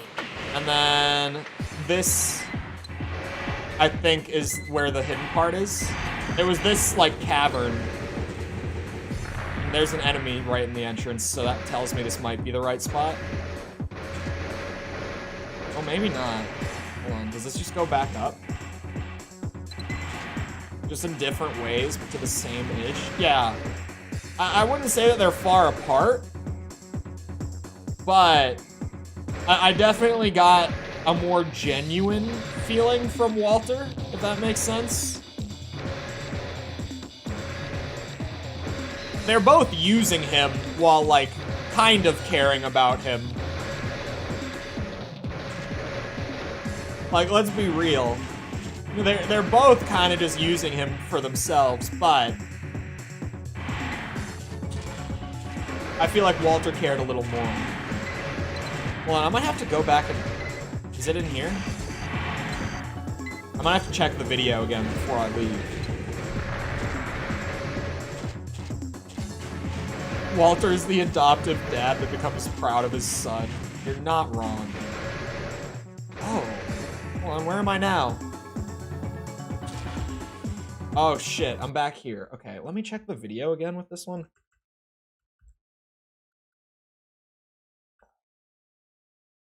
Hold on.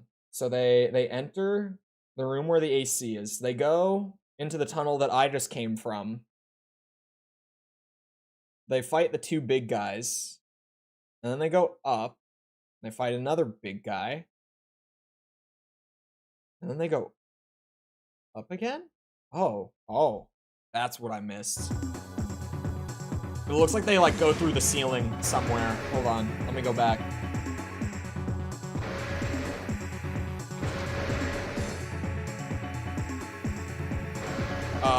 Shit. Which way did I come from?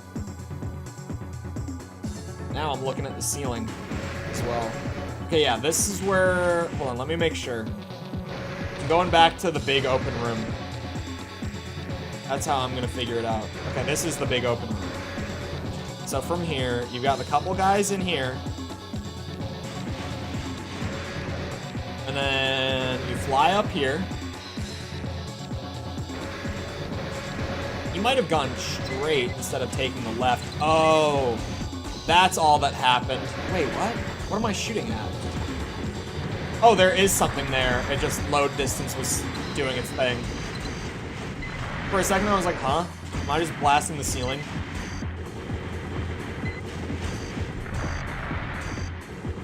We got a lot of ceiling turrets here.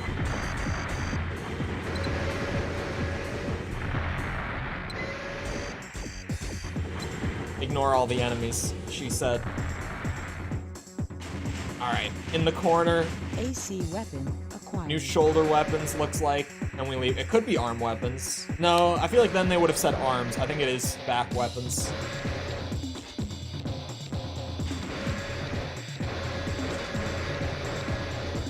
The Karasawa in 6? The Karasawa is in 6. It's not called the Karasawa, but it hasn't been called the Karasawa for a bit.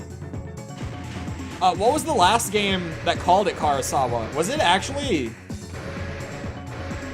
Was it Another Age? Was the last game that, like, actually called it the Karasawa? And it was Karasawa Mark II there, but... Am I right about that? Has it not been called the Karasawa since Gen 2? I was gonna say Gen 3, but... Last Raven? It's like abbreviated after that. Like, it gets kind of cut down to being letters rather than being like Karasawa? MWG Karasawa? Oh, okay. In Gen 3, they still called it that. Never mind. I don't think I found it in Gen 3, to be honest. I don't remember it. Gen 4 onwards? Oh, God. No, I'm fairly confident that Last Raven, so like Gen 3.5, I don't think it was called Karasawa in that. I think for sure it had changed by that point. Because I did use it in Last Raven for all of like 2 arena battles. I didn't like it very much in 3.5, to be honest. Plus, in Last Raven, I only ever found the left-hand version of it, which didn't help a lot. And I was using a pretty lightweight setup, and there's reasons I didn't use it.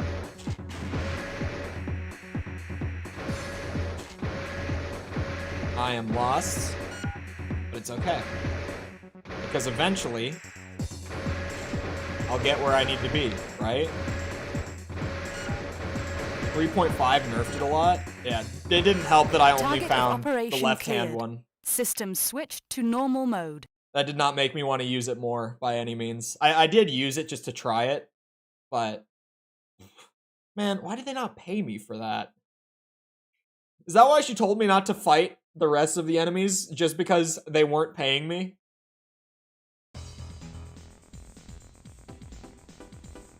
Name and power vanished. It's pretty good in 6. At least I felt like it was pretty good in 6. Oh yeah. Good day, I'm a representative from ProgTech, and I've had the privilege of observing your performance. We have taken note of your abilities and have decided to sponsor your entry in the arena. Please accept as a small gift 50,000 credits and an AC part we have developed. We look forward to your success in the arena. That's a laser blade, but is it better than Moonlight? ProgTech is a company that has grown significantly during recent years. This is largely due to their groundbreaking achievements in AC-related development. A brilliant scientist who serves as the company's head of development is behind a number of their revolutionary parts. The part you received is probably one of those. The arena is nothing more than a convenient place for ProgTech to advertise, so take care and don't let them take advantage of you. Should your rating increase due to your success in both the missions and the sub-arena, you may be called up to the actual arena. That is all. Thank you. Are we gonna get to fight in space, you think? The Paramin implied what it would be like, Gundam-like at least. I don't know. I feel like even if we did, it might just be kind of like the Air and Iguazu fights at the end. where, like, you are in space, but it really, like, nothing changes. So I don't know if it would be, like flying around in space, necessarily, but I feel like we might see more missions set in space. Because there's always been a fair amount that are, like, on a space station, on a satellite, but we've never, like... The gameplay never changes because of it. If that's all I'm saying, is I don't think it would be, like... different. It's just really the only word that I can think of for it. It's lighter. Is it better? The attack power is not better.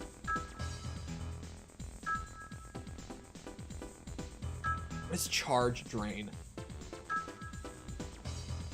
I don't think it's better than Moonlight. I'm curious to try it, at the very least. But... yeah, let me try it. I don't expect... well, I don't even use my blade that much. Never mind. I was going to say let me try it, but I know I would never change it. Gen 1 blade is not a good time. Let's be real. If I ever do end up using it, I'd probably just want to play it safe and have Moonlight equipped.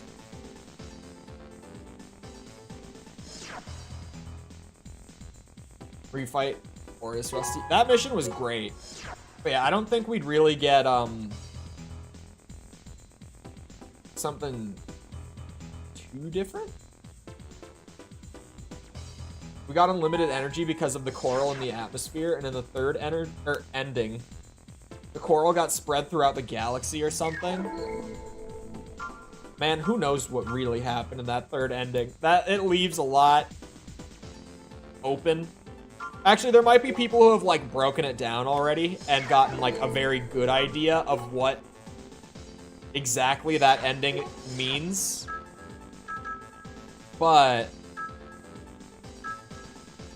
for me, I played that mission and I was like, what just happened? Or I saw that scene, rather. Hold on, where's this new... come on. Where are the big double ones? It looked like it was a double weapon. It's at the end somewhere. You know, maybe I regret buying every part from the shop. Aha! Plasma cannon. Alright. It's a double. It looks goofy as shit. But I gotta try it. Waiting on Vati. Vati's busy making build videos and S-ranking on missions. I think he said at the end of his recent video that he's working on lore stuff next. I'm pretty sure. He mentioned it at the very least. Like, he said something to the extent of it's coming up. His build video was really cool. I thought that was a really sweet video. So I can do missions or arena. This is before it, like, locks you into one or the other. A physicist who says he survives by calculating missile trajectories and avoiding them. Uh-huh. Sure he does. Speaking of space battles...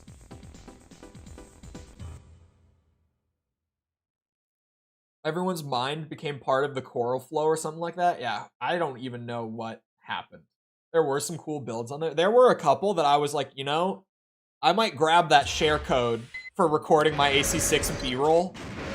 Like, I might run a mission or two with that build going just because I think it looks really sweet and it's creative and I want it. I want it for B-roll.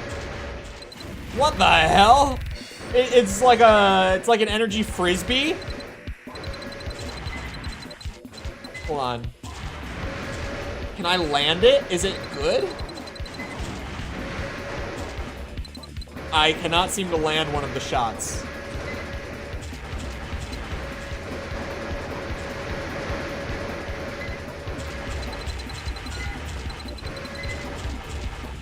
This guy is super jumpy. I cannot seem to hit one of these. They're too slow. This might not be the guy to test it on. Ow, ow. Oh, the UI thing for my AC name is back. hell? It's so weird. Kind of just cool and nothing else, man. I wanted a cool plasma cannon, dual plasma cannon. Shit, it's so slow. See you around, Jess. Speaking of Patreon, if you're an avid review series watcher, patrons and members of the contributor tiers and above get the videos early. So even like right now, the 4 answer video is already up for contributors and above right now. It comes out for everyone else tomorrow.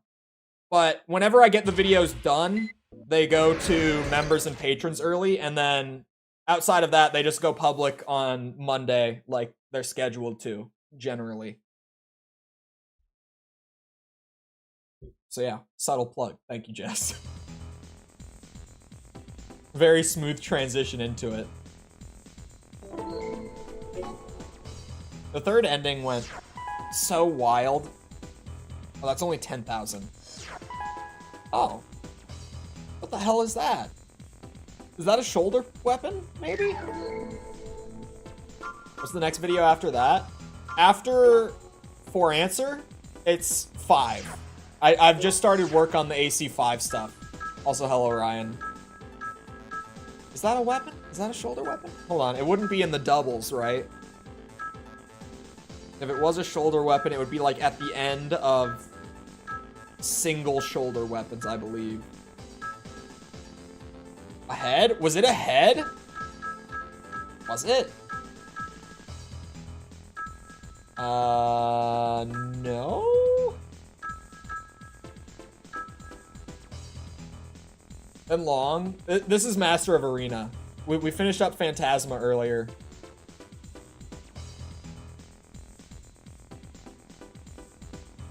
It's crazy trying to keep up with all of them. I had no clue there were so many. Neither did I. A lot of people thought that I didn't know how many there were when I made the joke in like the very first video where I said, wait a minute, there's a 1 through 5? Everyone took that as I thought there were only 5 other games pre-AC6. I already knew at that point. It was genuinely just a joke. But a lot of people, I got so many comments that were like, if only he knew how many there really were. I was like, I do. I'm well aware that there are 15 of them, about to be 16. I thought there were 6. Wait a minute, was that it? Wait, is this it? I don't think I had this before. Was it this? It doesn't look like the portrait that I saw a second ago, but I think this is new.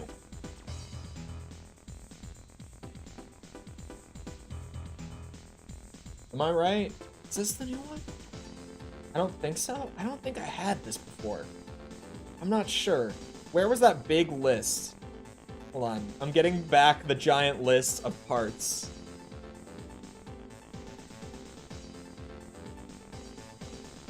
Hold on. I'll figure out what it was. Where...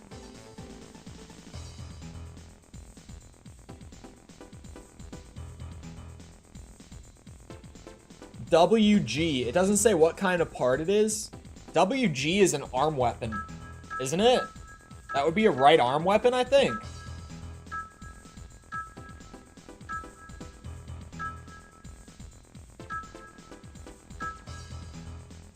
Oh, it is. It's a handgun. There it is. There's the handgun. I found it. It was a handgun. That does not look like a handgun. But there it is. I found it. I have to try it whenever it's a new weapon, new part, whatever. I feel the need. Let me work through Arena as much as I can until I hit that point where they stop me. Considered the best at mid-range battles, he does not allow his opponents to get too close. I wouldn't use that. I'll make it work. I'm a bit of a gamer. Hold on. I have to double check. Okay. I had no idea how long I had to have the shades on for. I was making sure I knew what time to end it. What the hell? You can't play this song out of nowhere like that. Oh my god, it's terrible. Oh my god, it's really bad. Okay. It's like...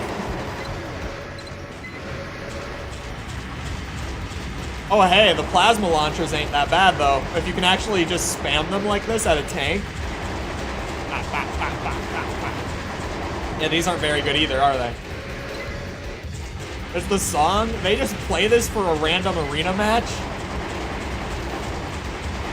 I guess I wouldn't have known at the time when I played through Master of Arena because I had never heard the song until the final boss. So I wouldn't have processed that them just playing that song at random was like weird, because it is weird. Because that's Nine Ball's song. The instant it started, I was just like, what the hell?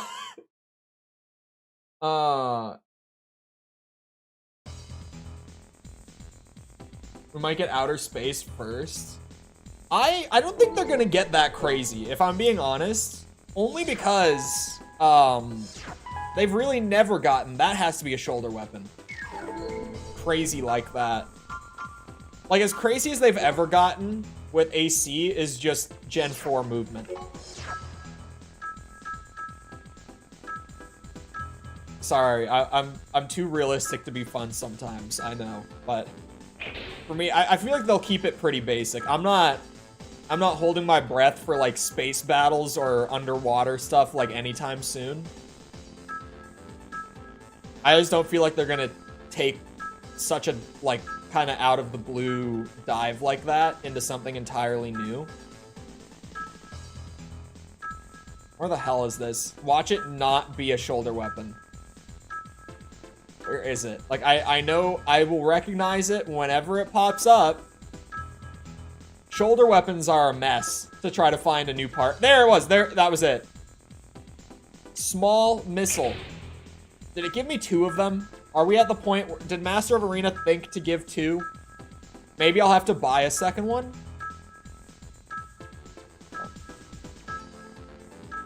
It's because they subcategorize the shoulder weapons so much that trying to find all the secret parts once I get them in this category is a mess. Oh no, they do just give you 2 of them. Sweet. I didn't know that Nine Ball's theme played in the arena, and I played this game 2 times. That was so random.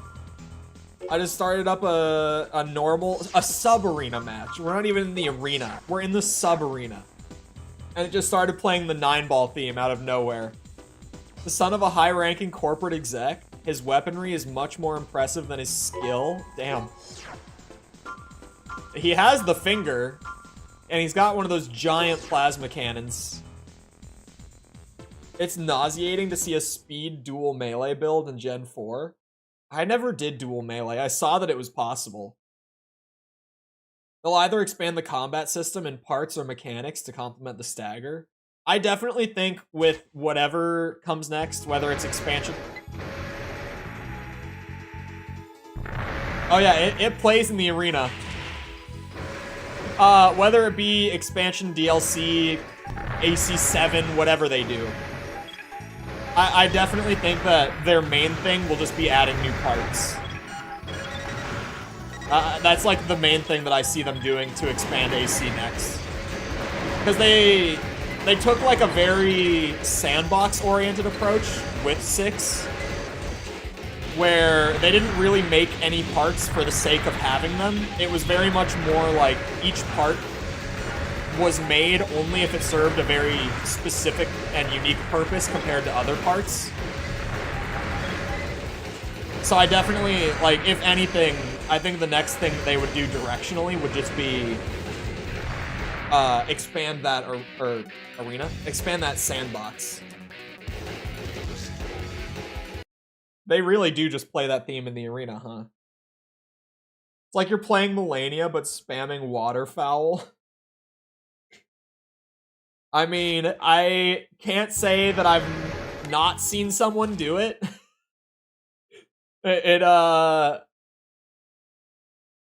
Elden Ring builds can be so goofy. Because sometimes, like, a full waterfowl build, I have seen it, and it's just really dumb. Because it's not like it's a bad move, but it's not like it's a good one either. Like, it can work. Oh my god, are they all going to give me a part? What is this? I don't remember it being like this. That is WG something. So that's gonna be a right arm weapon. Just having the list on another tab and checking the name of it even helps a lot. I'm glad that I'm doing this.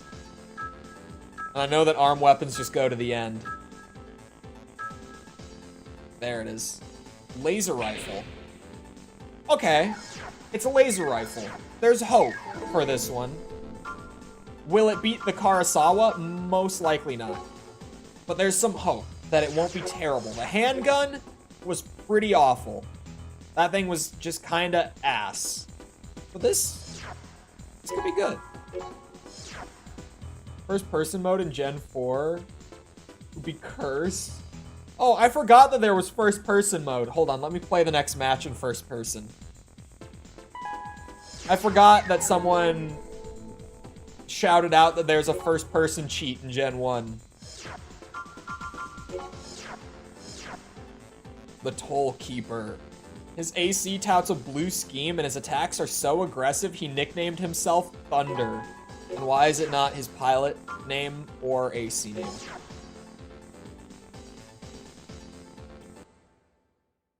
Anyway. Here we go, first person time. It actually works pretty well in Gen 1 because it's so slow. It can work.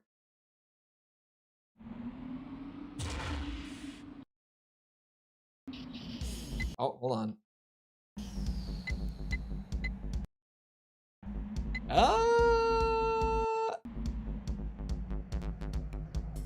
Wait, what? I must have accidentally quit there from pressing the buttons all at the same time.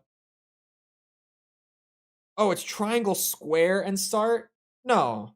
Was that it? Hold on. That was it. I was pressing the wrong buttons. Thank you. Come here, man. I got you.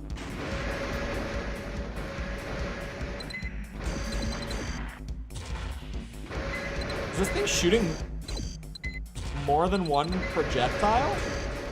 It is. It's shooting two.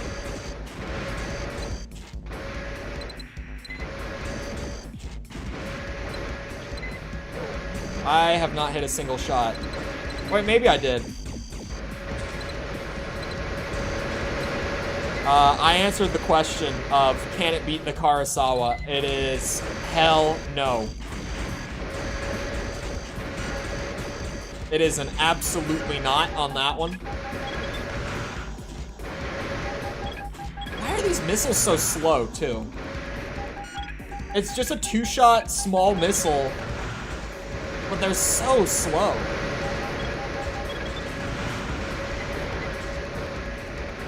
Titanfall mode. It's actually really fun to play it like this. I'm not gonna lie.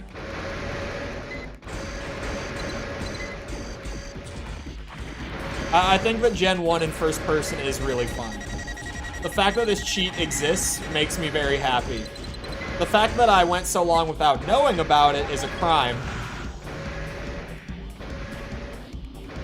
But it's a really cool way to play Gen 1. I bet it's, assuming it's done, like, even close to as well in 2 and 3, it would probably be amazing there. Like, you know, you just add in, like, 60 FPS. And that would be, and obviously, like, just graphical fidelity, that sort of stuff that came with 2 and 3. First person like that would be pretty fucking sweet. Do I want it in Gen 6? I mean, yeah. It would probably be a little fast in Gen 6.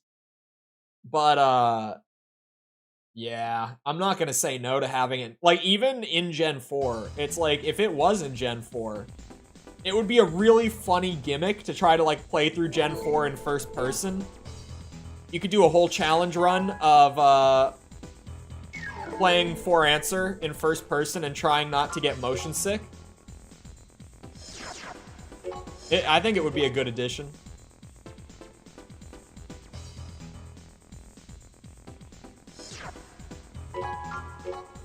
It couldn't hurt, at the very least. Because it's not like the core gameplay, right? It's just a fun little secret. So really, it being added to any Armored Core game, it doesn't hurt anything. Try not to get nausea. Yeah, just try to keep your lunch down. You sure you don't have motion sickness? It could definitely be... I mean, emulation is a thing. Who's gonna make the mod? If someone makes the mod, I'll play it. I could challenge run Gen 4 in first person. If it was a possibility, I would.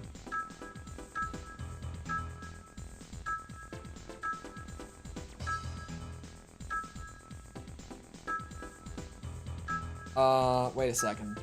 I was looking for the big nuke missile launcher. Where is it? It's further to the left. Not that one. That one. These small missiles are like, they're not bad, but they're not really good either. VR mode in Gen 4 would be a death sentence. VR, okay, to be fair, VR in any game that you play like with a controller, like a standard controller, is already a death sentence. If you've never experienced it, you probably don't know. But as someone who doesn't really get motion sick from VR, some games will like put in a really half-baked VR mode where like the camera works with it, but nothing else does. So you still have to like use a standard controller. And sitting in your chair and operating the camera with just moving your head, but then doing everything else with the controller, it's not right. It feels wrong, and it makes me motion sick. I haven't even used my VR headset in so long. I just fell so out of VR entirely. Fights for the love of cold, hard cash. The AC is gold-plated and carries the emblem of a hammer. Alright. I fight for the love of battle. Race sims are great. If you had a wheel, definitely. Definitely, race sims would be great. Actually, racing might work. Considering you really wouldn't have to move your head a whole lot, you'd kind of just be looking forward the whole time. That might actually work. I could see that one working.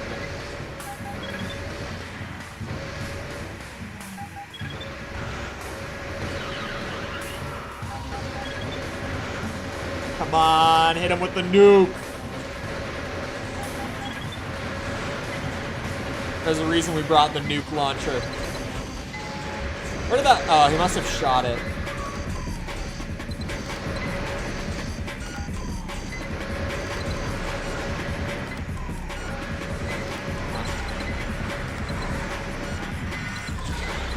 Shit. Okay. Hold on. I got this. I can aim.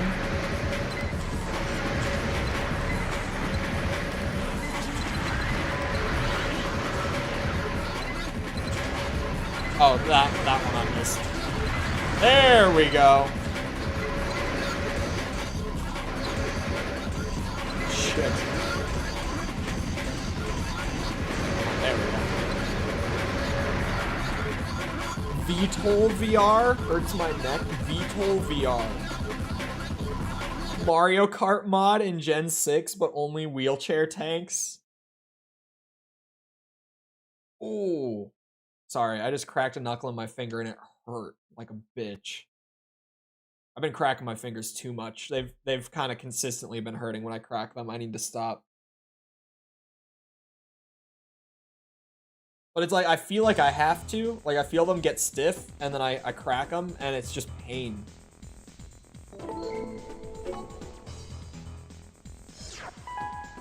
$10K, no part.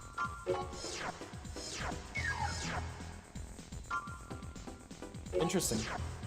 I feel like I've gotten a part from every single one. Oh. He's got a sleek design. I like it. Also a member of AC Team Fog, his hunting skills have been compared to those of an eagle. I forgot about this map. This map... Is Master of Arena the last one before AC2? Yes. AC2 will be after Master of Arena, and... Oh, shit. I said that this one wasn't going to take long when I started doing missions, and they were counting for like 4 or 5% apiece. I was like, oh, this one will take about as long as Project Phantasma. I completely forgot about Disc 2. There's a whole disc of like, correct me if I'm wrong, but I think it's like over 100 arena opponents on the second disc of this game. Jesus Christ. Can you slow down? Struggling to keep up here. This'll help. Right? I gotta be honest, I do find it easier to aim in the first person mode for some reason. I think it's just more intuitive for me. I've been playing FPS games my whole life.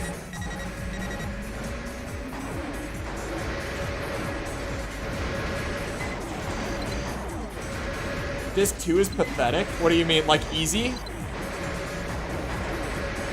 You can't mean it's bad in terms of like just the quality of it, right?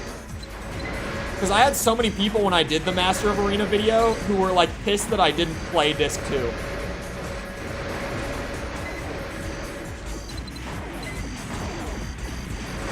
But to be fair, I get that anytime I skip anything in the review series. There's always a group of people who are upset.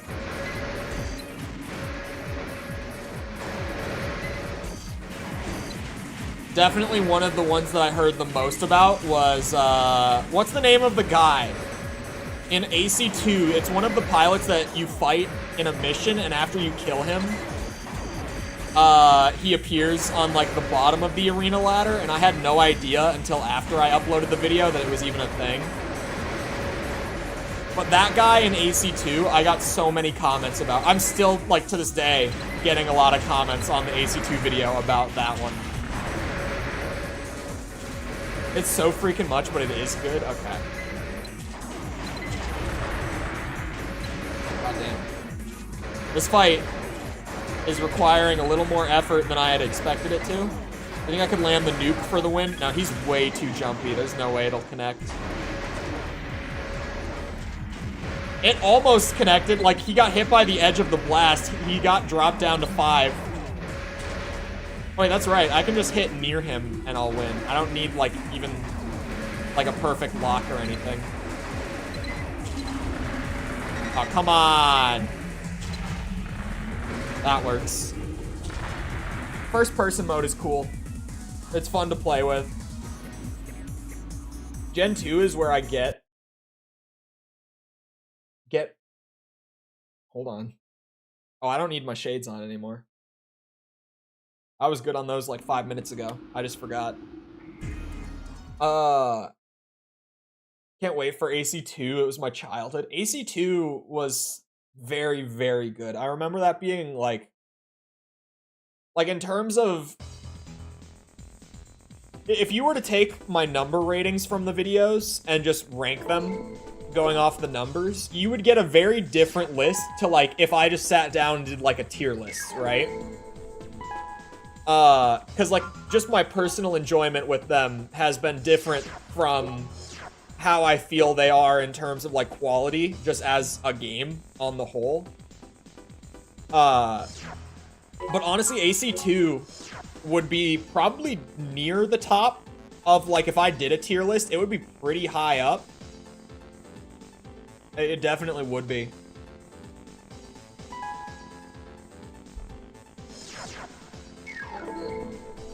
Back to the classics, indeed. I got mail. Is it gonna lock me out of the arena? Don't do this to me. An emergency situation has arisen. We have a request that needs your immediate attention. Please read the request description for more information. Alright, let me handle it. I got it. Assist Marine Lab. An emergency situation has come up. We'll be sending a mission request directly. The ProgTech Marine Laboratory is under attack by an unknown MT. The attacker's objective is still unclear. We've already sent in another Raven, but he was unable to complete the mission. The best he could do was stall the enemy's invasion of the facility. An important company official is housed within the facility. It is vital that he be rescued and brought to safety. As is our right as your sponsor, we are temporarily revoking your license to participate in the arena. This mission is now your top priority. Oh! Hold on. Someone in the comments told me, because Master of Arena is like one of the only, I was going to say it is the only, but we have AC6 now, I guess. But it's like one of the only games where we have like a canonical name for our player character. And doesn't Leos have like a canon AC that he used in Master of Arena? Rescue our ally from the facility. Someone in the comments of the Master of Arena video like linked something where it showed like he has like a canon build. Combat mode. Maybe at some point, once I'm done screwing around with all of my overpowered shit, I should put together the canon Leos Klein build and just play with it for fun. Annihilator, I believe? Okay, so this is a thing. I'm not mistaken. Hold on, that's not inside, is it? Okay, it's not.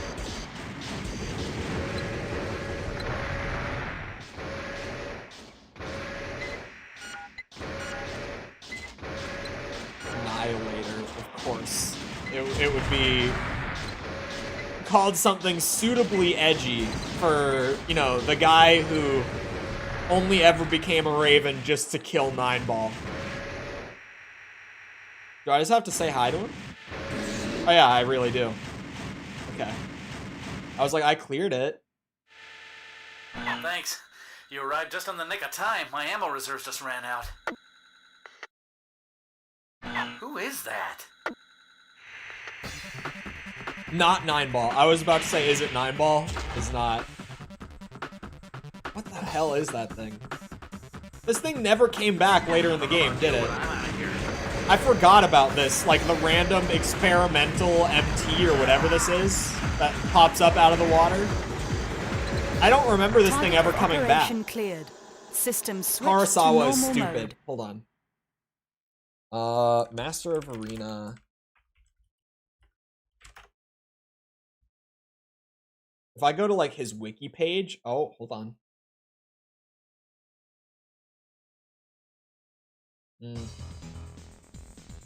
It's not on his wiki page. Doesn't look like, at least. Hold on. You said you believe it's called Annihilator. What if I just...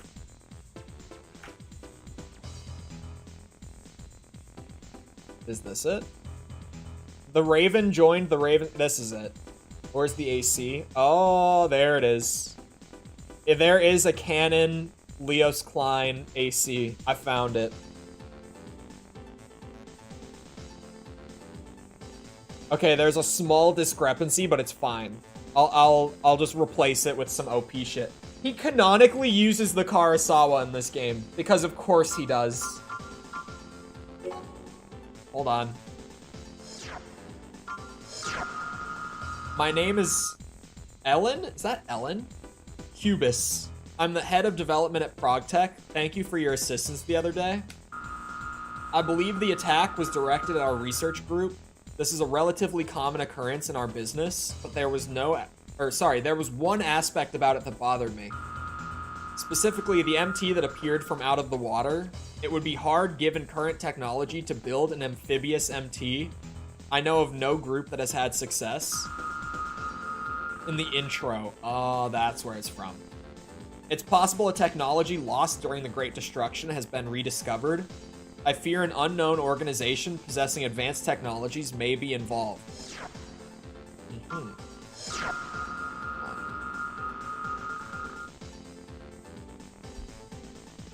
As I explained earlier, I am your Raven's Nest contact and the one who will supply you with your orders. You will follow the orders you are given and do as I say. Even if approached by a sponsor, you are not to accept any missions without my approval. Don't let it happen again. That is all.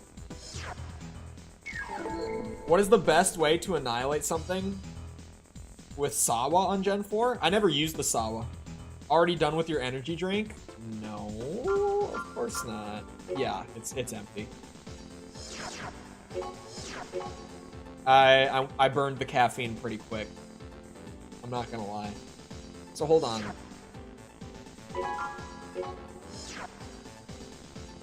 Honestly,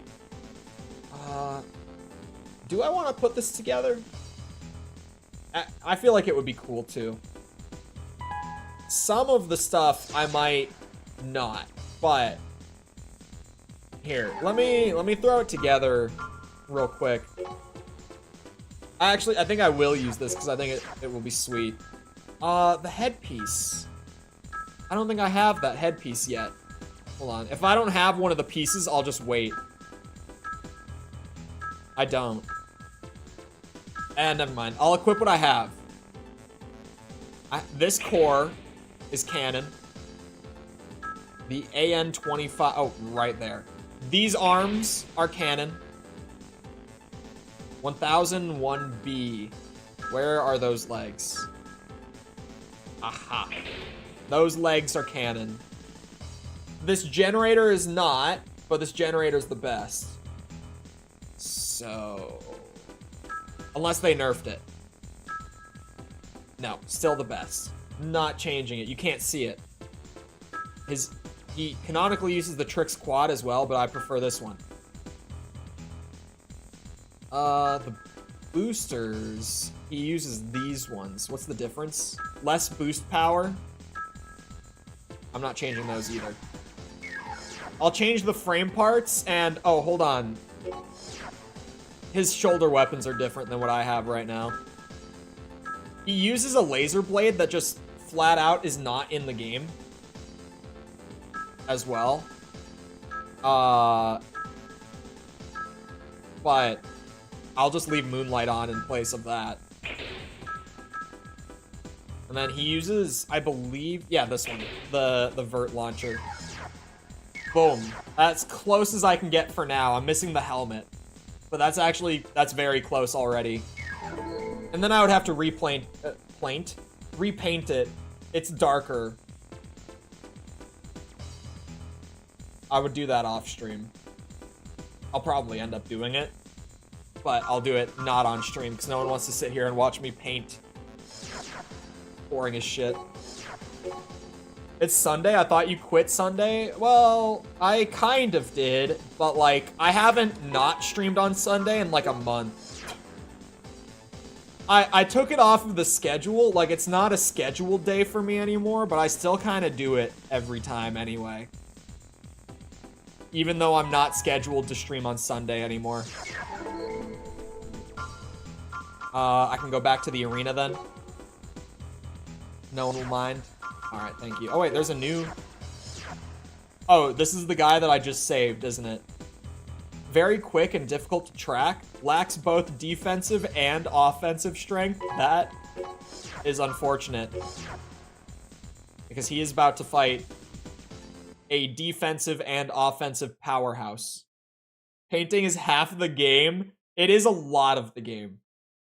I spend a lot of time painting in these games. Ugh. I forgot that my AP dropped a lot with the frame part changes.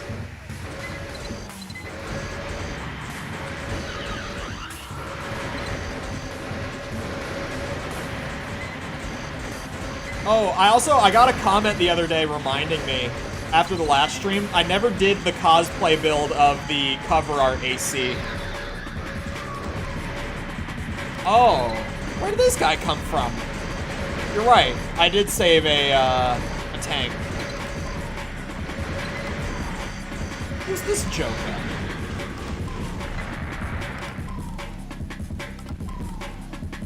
AC is robot dress up. little bit. My one early impression of 5 that I'll give from like having played, I don't even know how long I've played. I would say 2.5 or 3 hours, but I'm not sure. I've had a lot of fun with the customization in it so far. That is the one piece of info that I will give for now. But I've weirdly had a lot of fun customizing in Gen 5 so far.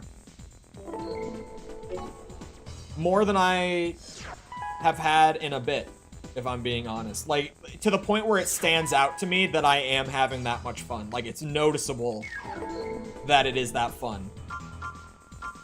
It's a new weapon, I have to try it. I know that I'm supposed to use Karasawa if I want to do the cannon Klein run. Wasn't AC5 multiplayer focused? Very. Yeah. But,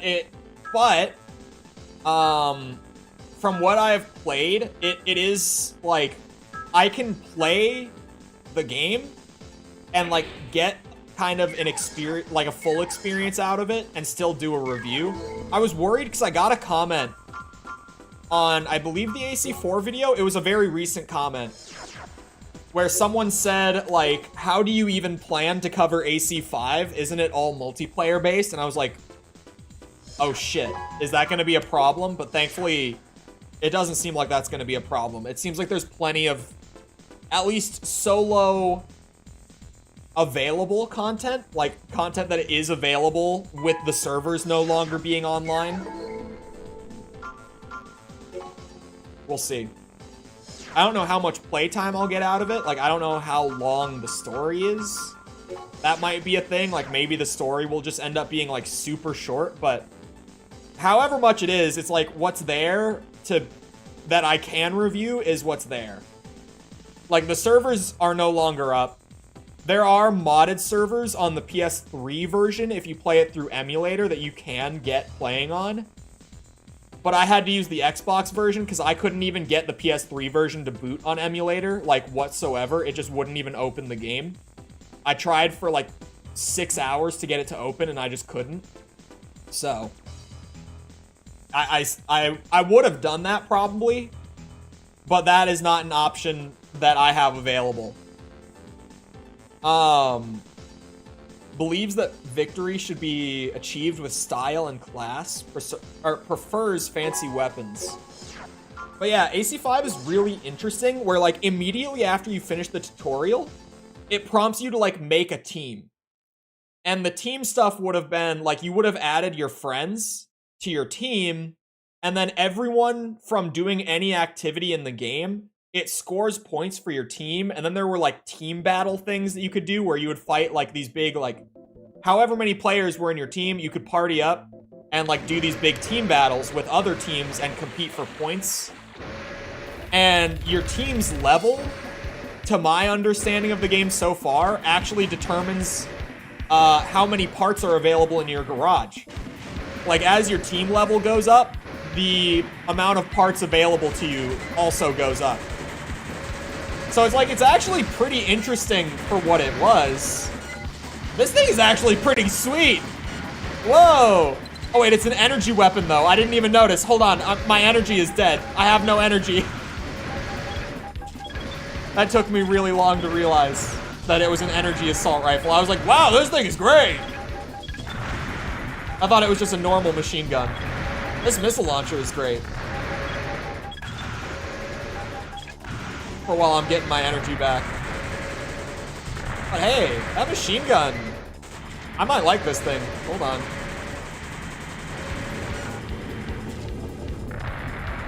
It's not better than the Karasawa, but it's also not that far behind. I believe there's still a healthy amount of people playing 5 in Verdict Day. Oh, in Japan. Are the Japan servers still up? Is that a thing? Because I know... Well, okay. I know for sure that PS3 servers in the West no longer exist because they have it, like, modded. I doubt the Xbox servers are still up if the PS3 ones aren't. But maybe... I wonder if they left some of the regional servers online. Like, Japan would make sense, because that's historically, like pre-Armored Core 6, the majority of Armored Core sales are in Japan. So it would... Oh, that's the headpiece. Shit. Okay. I figured it would appear in the shop at some point, but there it is. That's the headpiece I needed. Boom. You miss bunny hopping? No.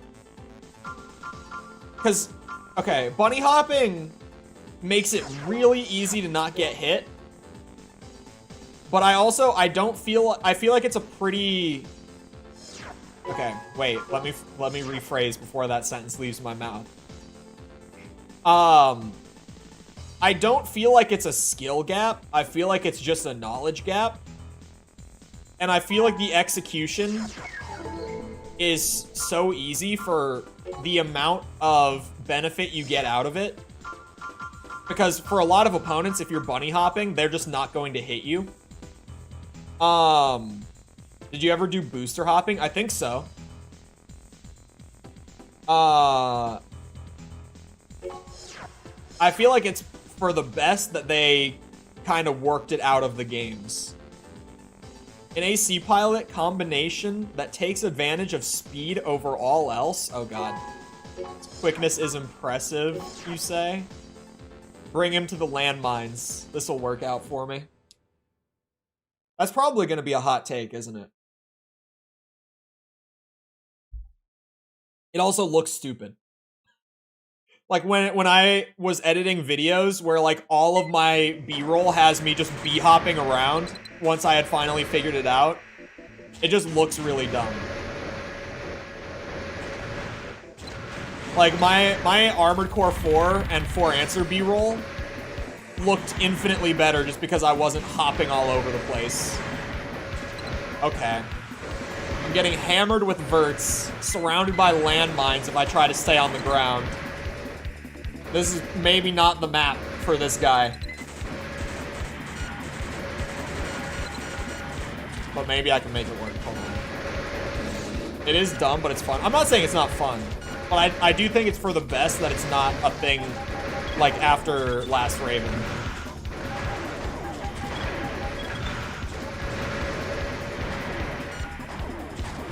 Shit. What's the difference between bunny hopping and boost hopping, or is it just two ways of saying the same thing?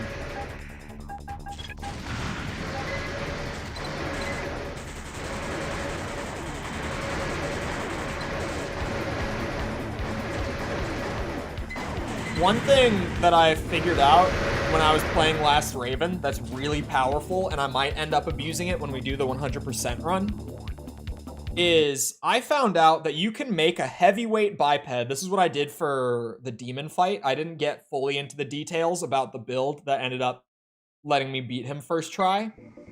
But if you make like a super heavy biped build, and this is probably just a thing in Gen 3.5 in general, I'm assuming this isn't exclusive to Last Raven, but that's where I figured it out. If you throw on like the heaviest legs, but then you go really light equip load for everything else, and you only use like half of your max equip weight, you can get going really fast. I'm talking like the build that I killed Demon with had a max boost of like 580 or something. And it even makes Demon incredibly easy. Like when you can just boost around that quickly, and it was pretty energy efficient too, the build that I was using specifically when I was doing it. I don't remember exactly how I put that together, but it was very energy efficient too. Like I could just hold boost down and fly all over the place. It was pretty ridiculous. I'm assuming that's just a general Gen 3.5 quirk. Is that like that build was slow until I hit the left trigger and then I started flying across the map. Would I be willing to do an emulator tutorial or linking us to tutorials you used? I could definitely try linking them. I wouldn't want to do a tutorial because here, hold on. I find it easier to explain visually. I really like that if you open my video feed on my channel, it looks like this. I like having like a strong branding that's just like, you look at that and it's like, yep, that's really consistent. Like it just, you look at that and it's like, wow, he's got a formula, like a style that's consistent across all the videos. And I don't really want to break that up.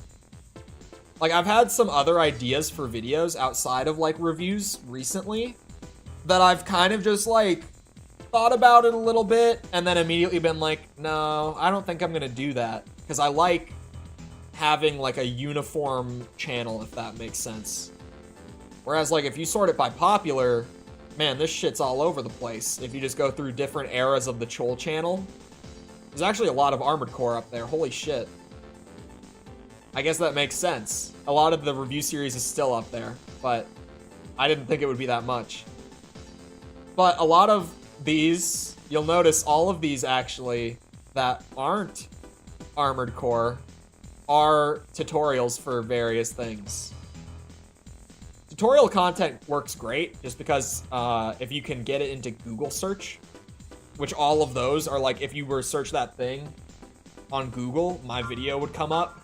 And that's why they're like my most viewed videos. When it comes to AC5, I will not be able to link like an emulation tutorial because I didn't use one. Like I used one and that shit didn't work. And then I used another one and that shit didn't work. Like I tried all of them that I could find and none of them worked. That game does not want to run on an emulator. I have it working with the only caveat being that I can't upscale it. Everything else works perfectly with it. It's locked at 60 FPS, like all that stuff, but it's in 720p, which I hate because one of the main reasons I use emulators is to upscale, but like, it wouldn't work. If you didn't hear me talk about it before, I got put in a spot where the decision I had to make in terms of the resolution thing was I could have the game run perfectly in like 4K, 60 FPS, all that, but AC textures wouldn't load. Like at all. It would be like full blackout, you couldn't even see your AC. And I did record like that for maybe like 45 minutes or so, and then I said, no, I just can't even do this. And I figured out that the only thing that was making the fix for the texture issue, which I knew what the fix was, but I couldn't get it to work. The thing that was making it not work was the resolution scaling. So if I turned it back to 720, everything works great. So I had to make the decision between 4K video, but you can't even see my AC, or you can see my AC, but it's only in 720p. And I went with, you can see my AC, but it's only 720p. I feel like overall, it's just going to be easier to watch that. Because I feel like half of the visual variety in those videos is that whenever I make a cut, it's a different build. Like, it looks different. So, I was super upset when I had the, like, no texture bug. But I was able to get it worked out. I will have some footage where you'll see it, because AC5 doesn't use save files. It autosaves everything, and it was saved to, like, the network. So, the progress that I had made up to that point was like, yeah, that progress is made. There's no going back. There's no new game button in AC5. I would re-record it. I could probably, because I was on emulator, I probably could have found the file and deleted it and restarted. But I didn't think about that then. And now I've played like another 2 hours since then, so I'm not doing it now. Anyway. Prides himself on his ironclad defensive capabilities, even against energy-based weapons. But yeah, I could link a bunch of them. But AC5, I spent a stupid amount of hours just even trying to get that shit to work. And most of it was not stuff that I even found online. Most of it I just had to figure out through trial and error.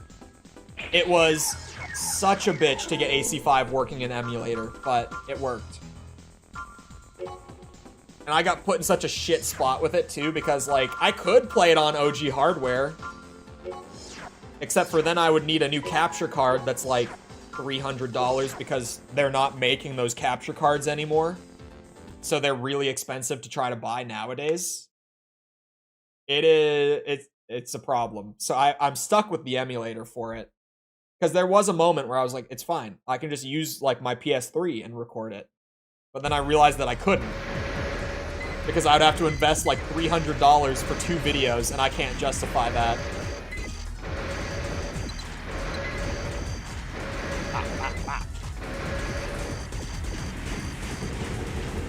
Great defense against energy-based weapons, my ass. I guess he's in a tank. That didn't help him at all. I love the menu sounds in this game. I think Gen 1 and Gen 2 are... No.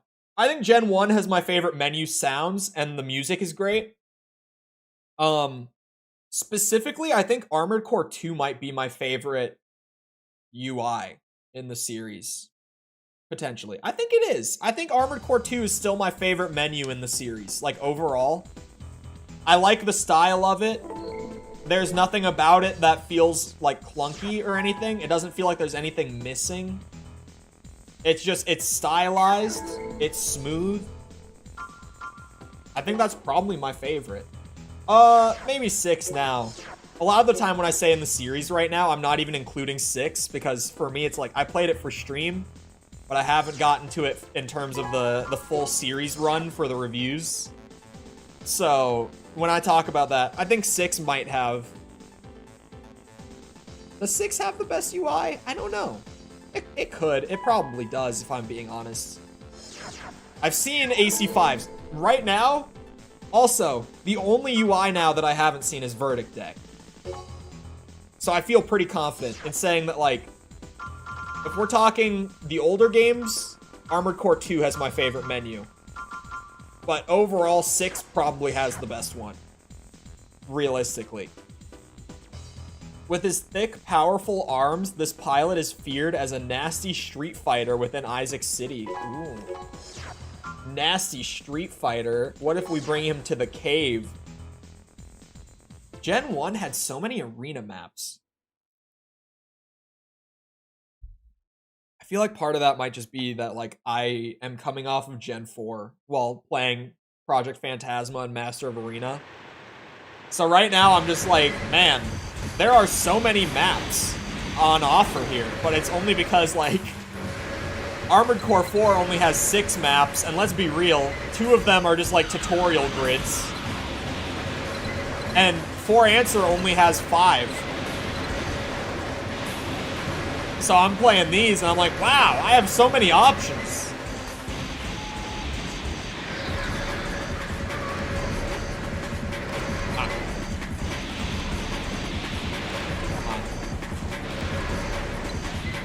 Last Ravens, just because of your mech spinning? Yeah, the look of Last Ravens menu is pretty great. There were some things about, like, navigating those menus that I didn't love when I was playing it, at least compared to, like, Gen 2. But I do think Last Raven had one of the best looking, probably the best. I could probably say that Last Raven has the best looking menu.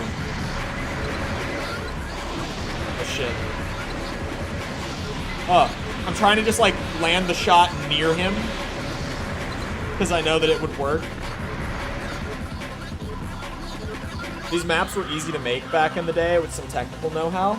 Oh yeah, there's, like, I mean, there of course is just a thing in general when you're comparing, like, old games to new games where having a lot of content in older games was easier because the standard was lower. And it's not even fully a tech thing. Like, if you've actually, like, studied or if you've worked in game engines, it's not even just a tech thing. It's like, you look at the amount of polygons just on, like, the walls and stuff. And it's like, these were very easy to sculpt out compared to, like, Armored Core 6's, like, super highly detailed, like, down to, you just look at the amount of detail in the geometry is essentially what I'm saying, and it's like night and day. of course. Just the amount of time that goes into even like the little details in a game like 6 is probably about the same as the amount of time that goes into like sculpting a whole map back on PS1, right? The fog came about as a trick to make it seem like it had all of the town loaded. I love old tricks like that.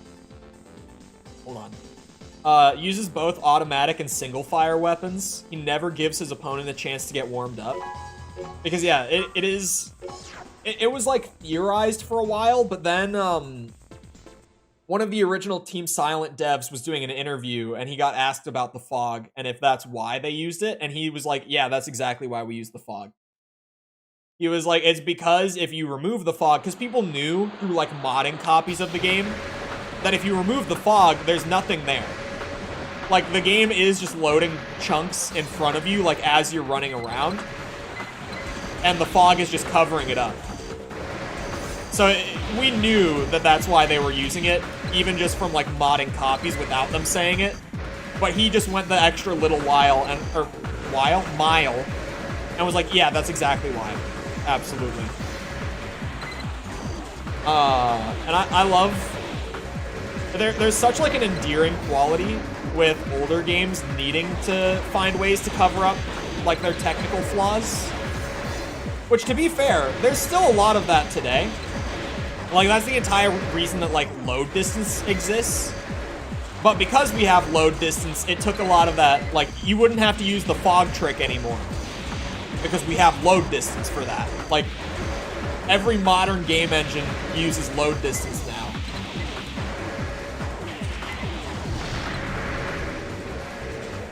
God. Booyah. Booyah. I like this setup. Spam Karasawa until it's empty. Start bouncing around with the laser cannon. Nuke them the rest of the way. Shit.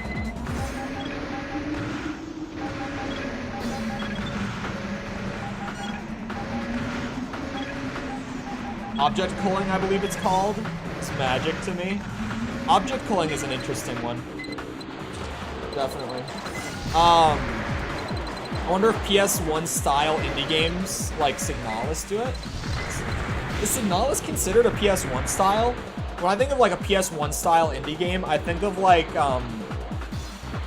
puppet combo stuff, or like Alyssa, stuff like that. That's like, but I guess that's, PS1 had a lot of 2D games as well, so I could see people lumping it in. It's in terms of gameplay, it definitely plays a lot like a PS1 survival horror game. I need to actually sit down and play through Signalis someday, man. One day, I'll get there. It looks like PS1 style. It uses sprites, right? Hold on. Doesn't it use sprites? I thought it did. Do they actually use models? Yeah, they're using sprites. I think. Wait a minute. Are they? Hold on. I need to see it in motion. Those are 3D? Hold on. Hold on. Are they actually?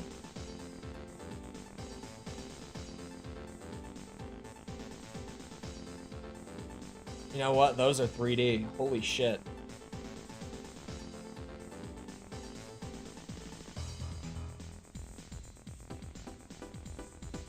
Wow.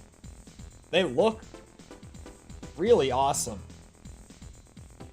I don't feel like they look like PS1 models, but I also haven't played the game. I'm just looking at like the trailer right now. They have way too many polygons to look like a PS1 model to me. When I think of a PS1 like character model, I think of like the infamous Lara Croft triangle titties, right? Like that. They're kind of known for their low geometry and being made up of triangles. That's a weird quirk about the PlayStation. All 3D objects being rendered on a PlayStation had to be made up of triangles. And there was like extruding and stuff like that allowed within that. For anyone who knows how model or like asset creation works at all, you'll know what I'm saying. But at a base, PS1 could only render like objects that started life as a triangle, essentially, is the best way to put it. The AC's pilot mounted his weapons on a four-legged base and painted it red to resemble a scorpion. Isn't that polygons? Polygons is just the term for, oh god, I failed geometry. Well, I didn't fail. I got like a 61% in geometry in high school. Yes, Saturn. I was trying to remember which one used quads.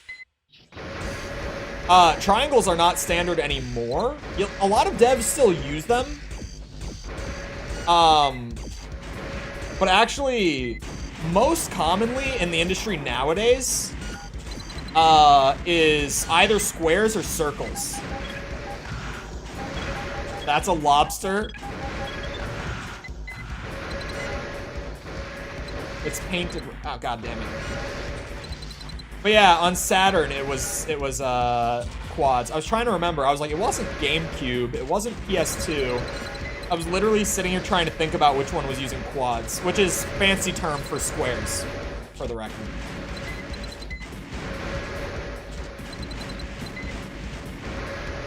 Make a pseudo triangle. Yeah. It was really interesting. But nowadays, most assets will start as a square or a circle, just depending on what... Like, if they want it to be an angular asset, you use a square. If you want it to have a shit ton of faces, and vertices and stuff like that, then you would start it with a circle. When I took my modeling courses in university, because I had to take 2 of them, we pretty much were always using circles.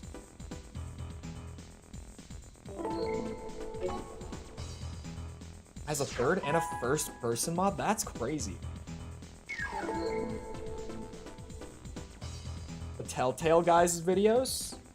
Telltale Guy.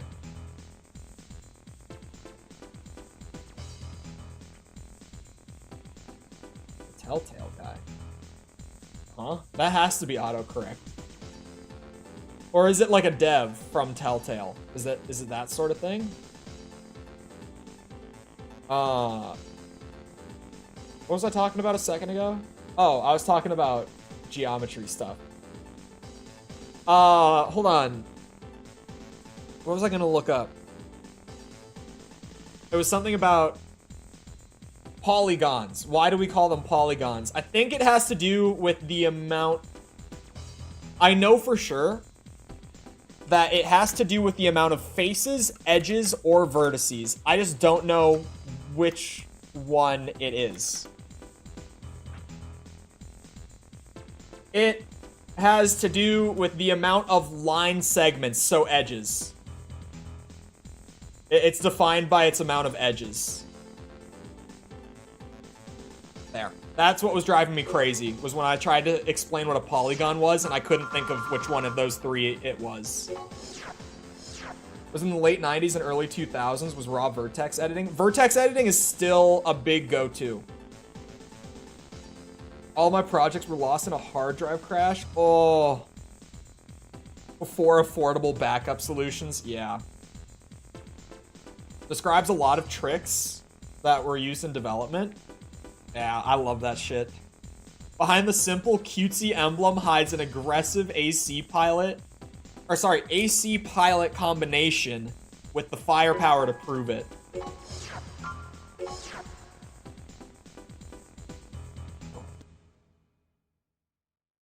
Yeah, I'm trying to think. Out of all the projects I did use squares, much to my professor's dismay, because both of the professors that I had for the separate courses were like, yes, squares are like a very standard base to use in the industry right now, but we don't want you to use them because we want you to get used to working with something a little more complex, like during the course.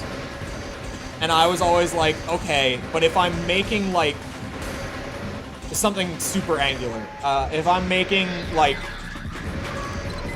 stairs, why would I start with a circle?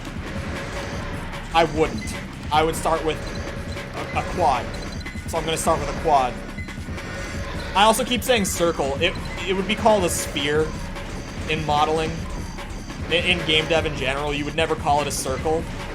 It's just I have goopy brain.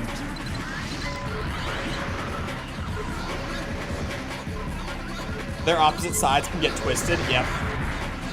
And that definitely happened with me. That's actually, that is like the reason that a lot of people will still use triangles nowadays, is just, it's like a preference thing, really. Just depending on who's doing the modeling, a lot of people do still like to use triangles. But PS1 was like, it had to be triangles, what was all I was saying. Which was a fun, and then I wanted to bring up the Saturn, but I couldn't remember what console it was. It was the Saturn that used quads as like its renderer base. It was super weird. Modeling. Isn't it fascinating? I'm really shit at making 3D assets, by the way. I actually, when I worked at the studio I did for a little bit, I was the guy, because I've mentioned before that we were a pretty small team. In terms of AAA, we were a very small team. A sphere is either made of triangles or quads. Don't even, no, he's not wrong. He's not wrong. If you go in on the faces of a sphere, depending on what application you're using, each face will individually be either a triangle or a quad. He is not wrong at all. But now we have the technology to say, I want a sphere, and it drops you a sphere. Beautiful technology. And it doesn't kill your computer. You always could have done it, but you can do it without sacrificing your entire system. I don't need to change anything, do I? I keep feeling like I should, but I don't really have anything I need to. What was I about to say? Shit. I lost it again. Oh, yeah. When I worked at the studio for a little bit, because we were so small and so many people had to be wearing all the various hats because of the small team, one of my things that, like, I didn't have it, like, as a job title or anything, but I was the guy who, whenever we needed, like, a placeholder asset, because I had taken my, my modeling courses in university, I was the guy who made our placeholders before our actual artists could get it. Actually, for the first, like, 3 months of development, we didn't even have an artist. So, literally everything in the game was a placeholder that I threw together in, like, 5 minutes. And, dude, it looked so bad before we got actual artists. You have no idea. The game was always fun, but it looked so bad. It's a shame that that studio got shuttered, because that project was actually really good. You know you want to? I'll do it. I'll do it off stream. I got it. I just don't want to spend 15 minutes doing it, because I know I will. Your objective is to escort a marine transport battalion. You will board an RNG Industries transport submarine and accompany it to its destination. I've done this once or twice in these games. RNG Industries has become a target of recent terrorist activities. We believe that another attack on the company is imminent. We have no way to predict what problems might occur en route. Therefore, be prepared to handle any circumstances that may arise. Bob Ross, your AC. I won't do it. Not on stream. Oh, also, someone earlier joked about the colors on the ACs in 5. And I forgot to respond to it, but I did see it. And yeah, it's, the colors are a little, low on the brightness scale. Unidentified units. Ish, the behind Prophet, us. thank you for the sub. Appreciate it. Enemy battle cruiser detected on intercept course. Be careful. I don't remember this mission being Our that bad. submarine cannot Weirdly. submerge due to engine failure. It might have been. Please take We'll care see. of all hostile forces while we make repairs. Main system engaging combat mode. They're gonna come from that Your side. AC will be impossible to recover should it fall into the ocean. Avoid this situation at all costs.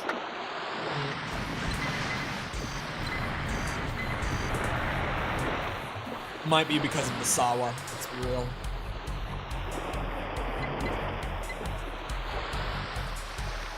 Where? Oh, there's me. Let's just hope I don't accidentally. Whoa! The ship is here. Jesus, those take a beating.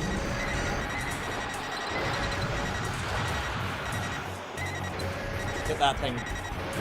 There we go. Okay, slow turn.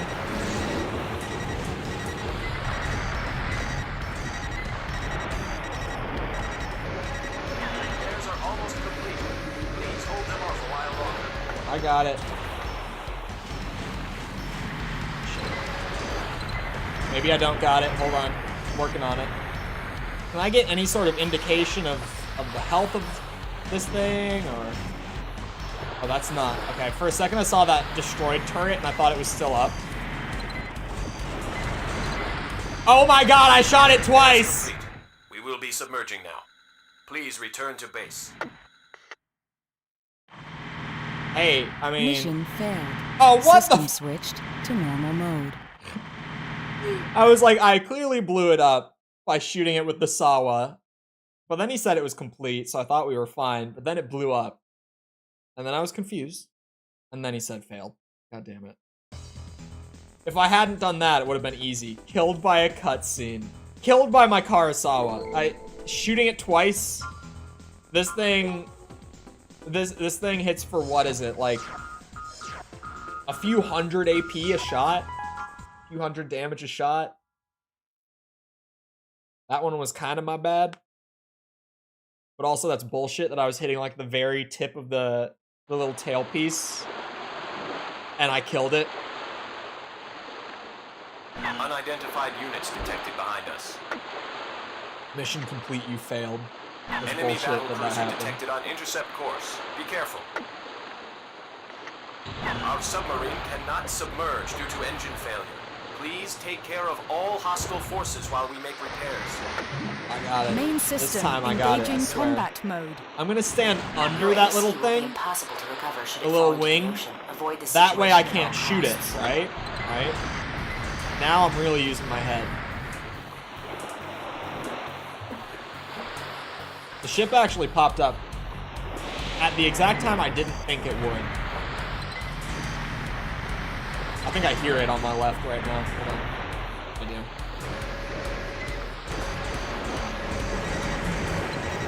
do. Okay, they shot me instead of the sub. So I won't complain about it. It's not worth the ammo. Hit him with the moonlight.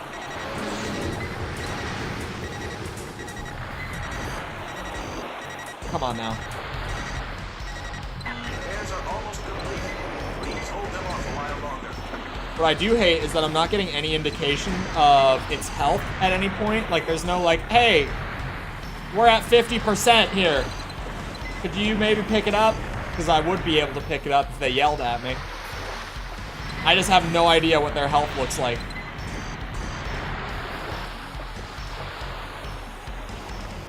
Repairs complete. We will be submerging now. Please Okay, can you return do to it base. quickly? Target of operation Okay, cleared. we're fine. System switched to normal mode. So the cutscene playing, I had already lost it when the cutscene played. Got it. So that was kind of the, I was like, did it just blow up like during the end cutscene? But no, the end cutscene only plays if you fail. So I had actually just failed that one. The unintended thing there was the voice line saying repairs were complete playing during the cutscene. Because I guess they don't suspend the timer when they start the cutscene for some reason.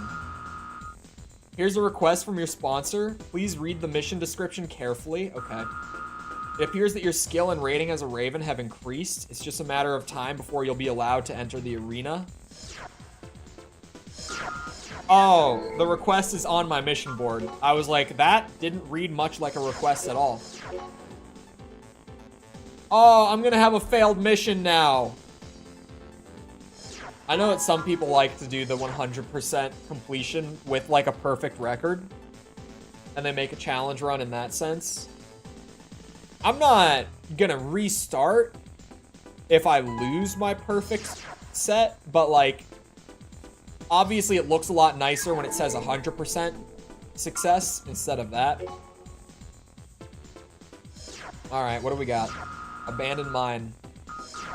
A secret material developed by ProgTech was stolen. We're still investigating, but it appears as though the culprit may be the Wolf, a ranked AC sighted nearby. The last known location of the thief was in the vicinity of Fort Garden. Your mission is to search the abandoned mine and recover the stolen material. As this request originates with your arena sponsor and is a priority mission, your arena challenging rights have been temporarily suspended. Of course. Alright, I can do it. I don't think there's a part on this one. No, so there's like the one where you gotta go straight through the tube and like destroy the weapon. Oh, and then there's the one where you return to like the chrome base from AC1. So Main those are the system two I have an eye out engaging for combat mode. that have a secret part. The enemy's fighting capabilities are unknown. Be careful. Oh, is it just a fight with this guy? I'll take that as a no.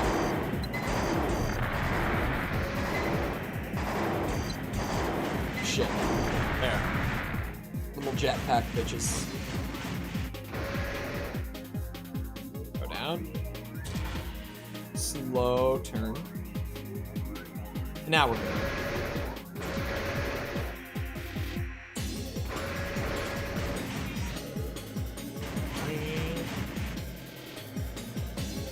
Where's the AC at? Is this just gonna be him? There's one on my radar.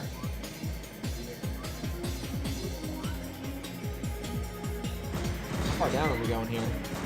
That's not him. It's definitely not an AC. How long does this one survive? Place your bets.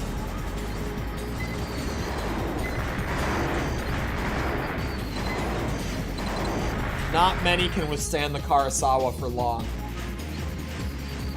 This does not seem to be where I'm supposed to go. Was it one of the stops along the way? Are they doing some cheeky shit here?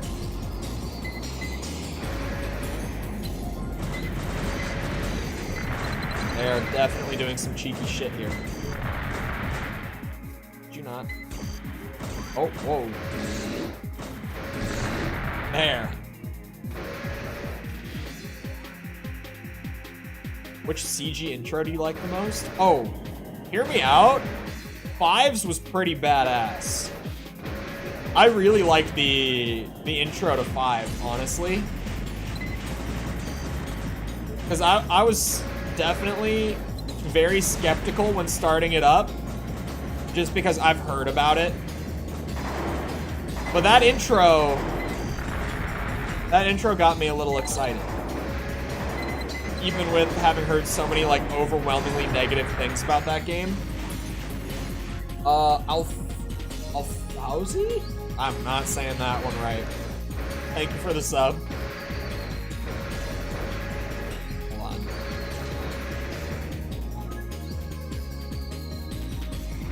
Fives was great. 4 Answer had a really good one too.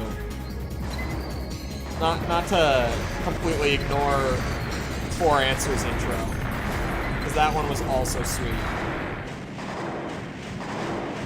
Oh, there you go. Up. Well, he might stand a better chance considering I've burned all my Karasawa ammo. If there are any more enemy packs between us, which there are, you might actually live for a little bit. Oh, that was another little one? I thought it was a jetpack one.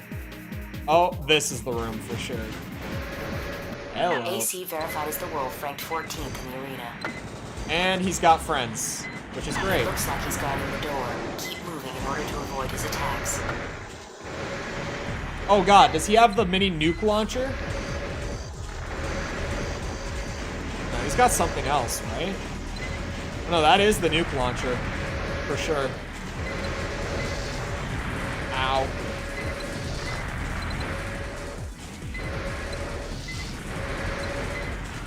How it made the next seem to smile. Ah! Those don't really hurt, though.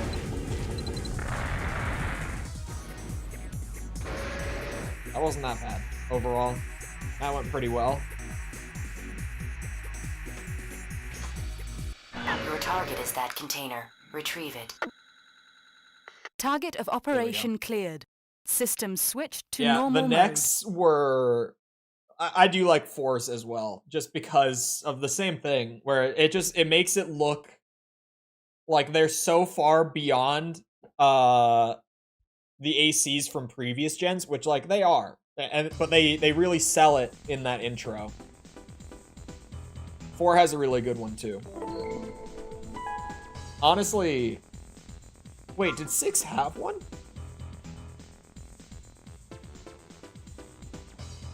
No, 6 didn't have one. Did it? Huh. Anyway. I never even thought about that until just now. I'm like, yeah, every AC game has like the CG intro. Except for that one. To be honest, Project Phantasmas might be the worst one. If we're talking worst one, and it's only because it's just like... It's just showing a bunch of like wacky AC builds. Which is, it's fine. But it's nowhere near the rest. Oh. Your registration is complete and you're hereby certified as a contender in the arena. Usually a potential candidate must wait until a contender leaves the arena, but an opening was available just in time for your registration. Concentrate your efforts on the arena for the time being, but keep in mind that we may still require your assistance in further missions. As a gift, please accept this 50,000 credits and an AC part developed by our company. That looks like an arm weapon, right? Definitely looks like an arm weapon to me. The story trailer kind of serves the CG intro combined. Yeah. What was I gonna say? If I had to say one or the other, like sorry, rewind. If I were to choose one of them to just literally be like inserted into the game as a CG intro, I would definitely put the story trailer in. Because then it also gives you cool context for your character right before you play the game. Is it an energy sniper? It says just sniper, but it has the /E, so I'm assuming this is an energy sniper. I'm gonna try it. I'm not expecting great things. Not compared to the Karasawa. Oh, that's right. There's not that many on the actual arena. Whoa, I forgot how few there were. Anyway. AC known for its head-on approach, the pilot enjoys surfing when not competing in the arena. Isn't that great?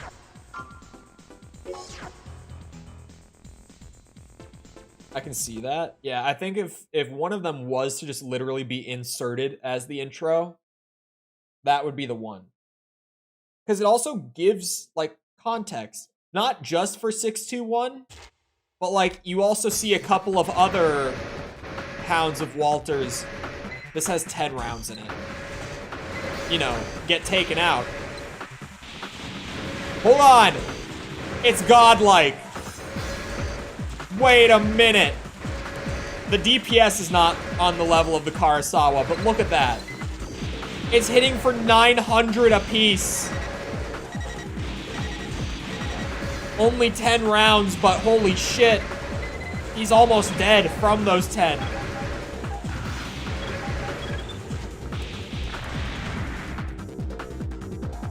You know, maybe it's just because I had low expectations, but that thing might be kind of nice, actually.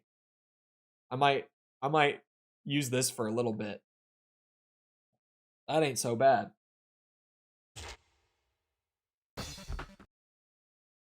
It depends on how his energy defense was. Like, did he have low energy defense and it made it really good? Or, you know, if I could really just hope to get lucky, did he have high energy defense and it's even more godlike than it seemed there? 50,000. Jesus. An avid insect collector, the pilot named his AC after a type of butterfly. Isn't that nice? Hold on, I should do first person with this sniper just to see it. I just want to see what it looks like being held in first person for this one. Let's see how the energy damage differs on this one, just from pilot to pilot.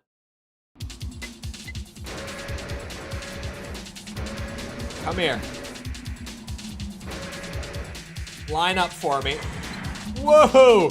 Okay, I got launched a little bit. I wasn't paying attention to the numbers. That one's on me. It's about the same.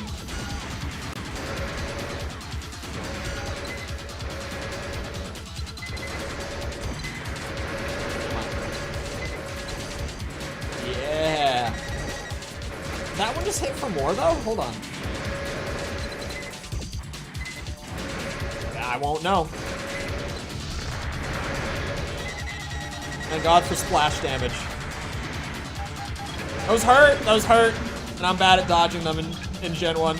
Ah!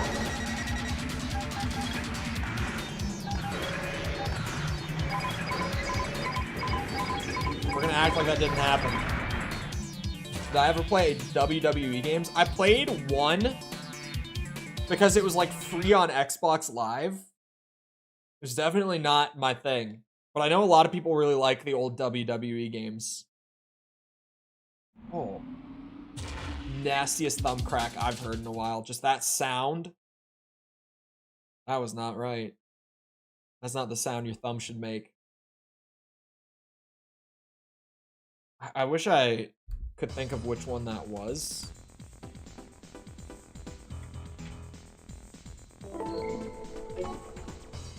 Hold on. I might be able to find it. I think I could find it. Hold on.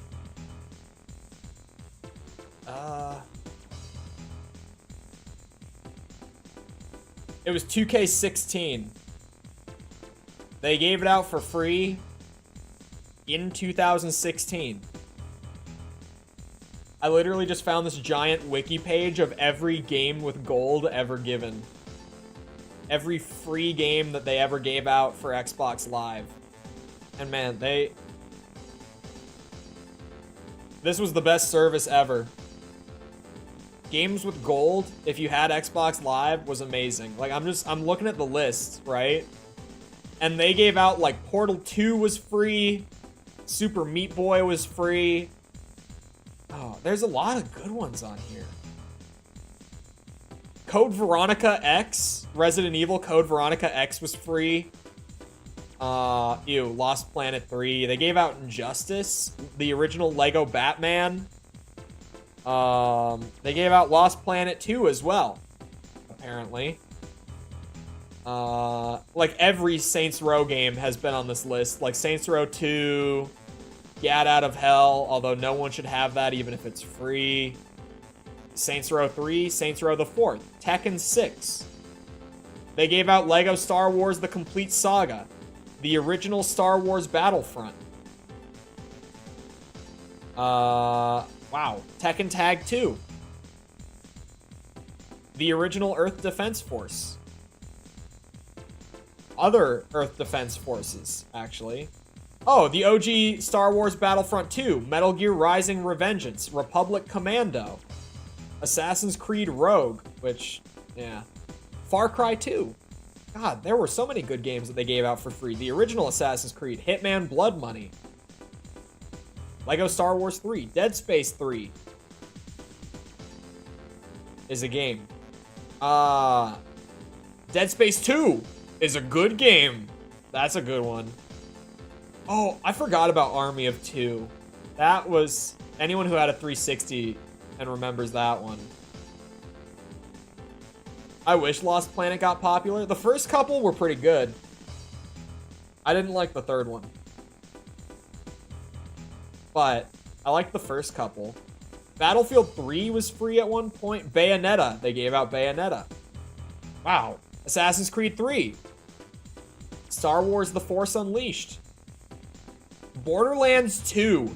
Talk about a game that you would get so much time out of if you got it for free. Borderlands 2 being free would be godlike. Man. Games with Gold, they actually just discontinued the service this year, if you didn't hear about it. They're no longer doing Games with Gold going forward. But, what was it called? Sorry, what was I saying? Yeah, that service was crazy. They just gave out so many, like, good games for free. And PlayStation had their own version. And I had a PS4, like, while they were doing it. But it was not the same level of quality coming from the PlayStation games compared to the Xbox. Like, they were giving out bangers for free on the Xbox. A member of the FOG AC team, he prefers weapons that are rapid fire and very aggressive.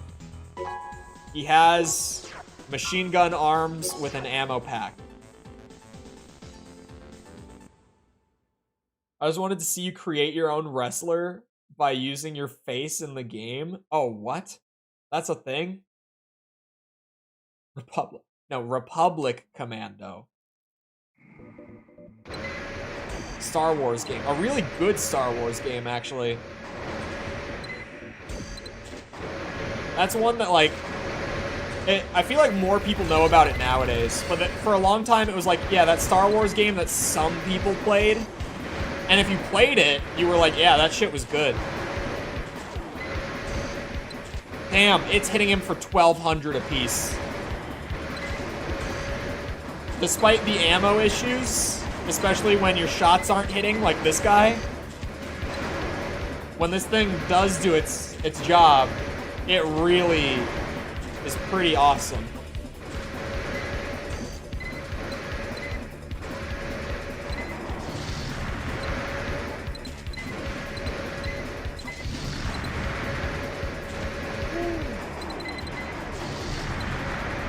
Oh boy. Just land a missile. Just land a missile. Come on. I just need one. It would have been easier to use the cannon. He's too fast for the birds. What? What? It's like direct impacting him, but the splash isn't hitting him, so he's taking no damage. What is this? There we go. Like Rainbow Six Vegas 2? I don't remember that. And I played Rainbow Six Vegas 2 on Xbox 360. And I don't remember that. Rainbow Six Vegas 2 was a great game. That was so fun. The amount of time that I wasted as a kid just playing, like, Vegas 2 Terrorist Hunt with a couple of friends, just over and over, that was a good one. That was a really fun game. Rainbow Six. That needs to be on the notepad.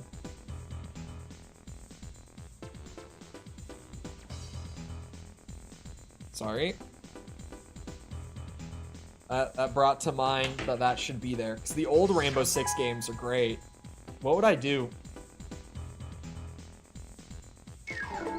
Do I do a Siege video if I do a Rainbow Six series? How do I even do a Siege video?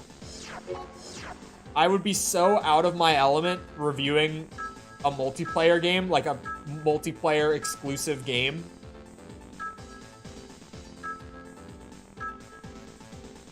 That would be interesting.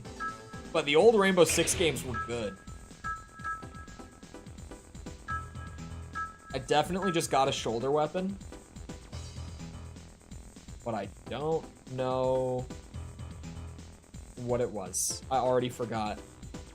I like this shoulder weapon setup, though. I don't feel like I need to change it. I feel like I'm locked in. I got no reason to change it. I really don't. That's funny though. I do not remember the face scan stuff. It would have been with the Kinect then, right?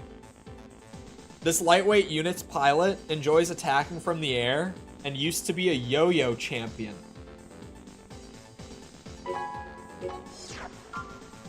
What? Used to be a yo-yo champion, you say? Believe so, yeah. The Kinect was such a piece of shit. As someone who was a big 360 kid during that generation, like, had both, but the PS3 was kind of shit, let's be honest. We're all adults here, I think. I definitely used my 360 like at least 10 times as much as I used my PS3. I had a Kinect, and that thing was a piece of shit. But to be fair, as well, with PlayStation, the PlayStation Move was equally shit. I don't know why there was that craze of, like, motion-controlled games during that generation, because they were just not fun. Like, the concept was cool. Like, everyone wanted to like it. But, man, they were just not fun. That can 3D scan your face and put it in. What?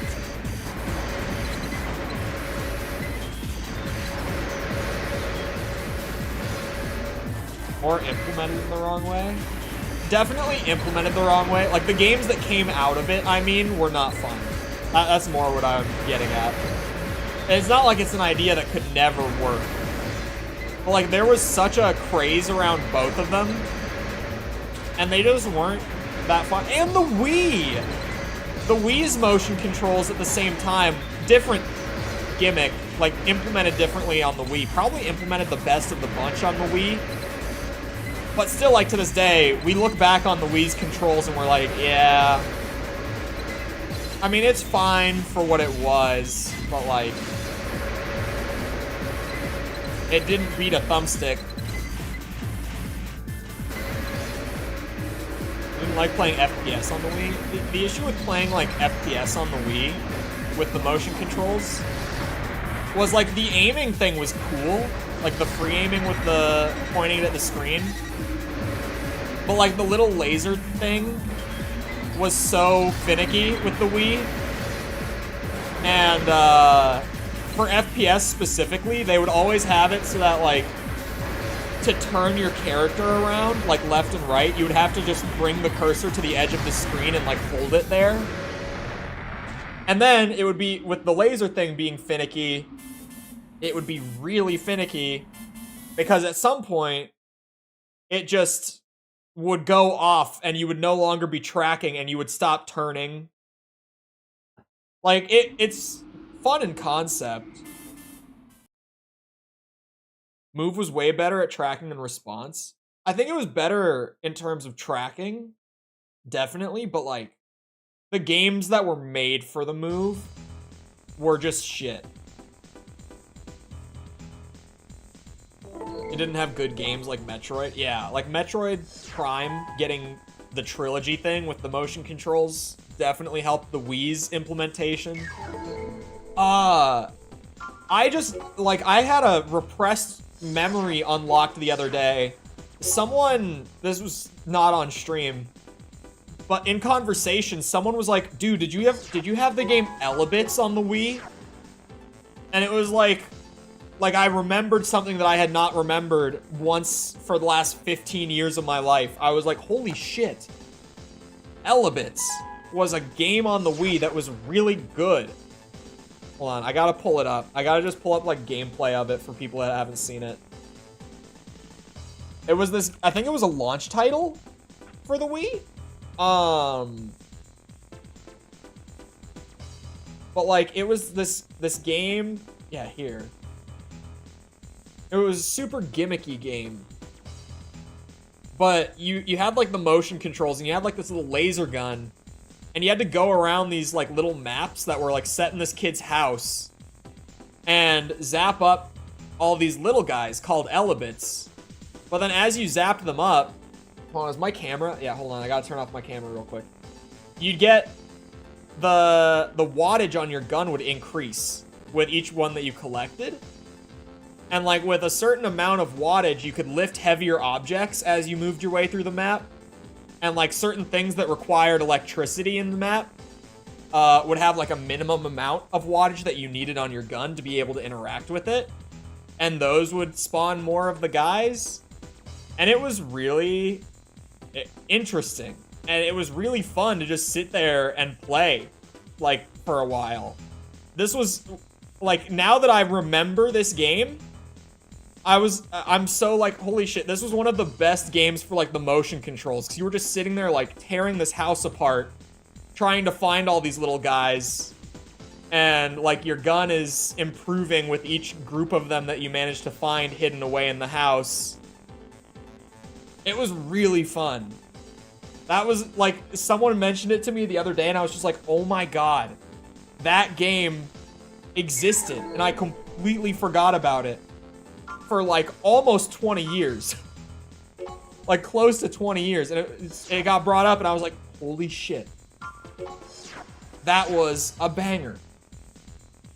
Seems like a good excuse for a kid to become chaotic and throw shit around. It was so fun. Nicknamed the Shadow, this AC uses its blade effectively and is able to vanish from radar. And I remember, like, near the end of the game, you even, like, you leave the kid's house, who's, like, the main character of the game. And you left his house and you, like, went out on the streets and, like, into the city. And I think at least the last level, or, like, close to the last level of the game, took place in, like, an amusement park. And you legitimately, like, once your gun got charged up enough, you could, like, throw the goddamn Ferris wheel around in this amusement park. It was amazing. Like, it got scaled up to such a ridiculous extent by the end of the game. And it's just this little random one-off Wii game that I think was a launch title. I didn't look at the release date, I should have. I think it was a launch title for the Wii. Like, I think it was a game that was made just to show off the motion controls. But yeah, and, like, you had the little beam that you could see it, like, you know, using to throw stuff around. Katamari, but you throw shit around. Exactly. That is actually a great way to put it. But, like, even with the little, like, beam thing with your remote, you'd have to, like, hold the beam onto a doorknob and then, like, twist the remote to rotate the knob and then, like, pull it to open the door sort of thing. Like, they did all of that kind of gimmicky stuff. It was a really neat game to, like, show off the motion controls. It was really interesting. And, like I said, completely blanked from my memory for so long until, like, last week. When do I get to... Ah, here it is. I was just about to say, when do the missions open back up? Destruction request? An emergency situation has arisen. We have an urgent request regarding a mission for you. Please read the request description for more info. I do not remember this game being this short. But I think it's because I spent a lot more time dying the first time I played it. Because right now I'm here and I'm like, wait a minute. So I'm like 10 opponents off of the top of the arena, and I know the top of the arena is not actually an arena fight, it's the final boss of the story, and that's where I would have stopped. Like, this is a game that now that I know what I'm doing, I can clear this game in like probably 4 hours. An emergency situation has arisen. Our laboratory at the center of the city is under attack by unknown forces. The invaders have divided into several small groups and are attacking via different routes. We assume their target is Alan Cubis's lab. There may be some connection between these units and the ones that attacked our marine lab, but we aren't sure. All 4 gates leading to the laboratory are located in Block 7. These key locations must be defended. I can do that. I remember this one distinctly. But yeah, Elebits is pretty much exactly Katamari, but Wii motion controls and just throwing shit. Main system engaging combat mode. Just absolutely tearing this house apart. Okay, we're starting out Enemy strong. units Oh, I detected shot near it. Gate 3. Destroy them Oh, I shot like immediately. the side of it though. Should be fine. I didn't actually shoot the gate. Oh, and my game runs at a normal frame rate again. Enemy Beautiful. units detected near Gate 1. Destroy them immediately. There they are. And we're Enemy slow units again. detected near Gate 1. Destroy them immediately. Their models really slow things down, which is interesting. Enemy units detected near Gate 2. Destroy them immediately. Working on it. This is 4 to 2. The gates are Enemy units different detected numbers near Gate than I 2. think they are. Destroy them immediately. I am working on it.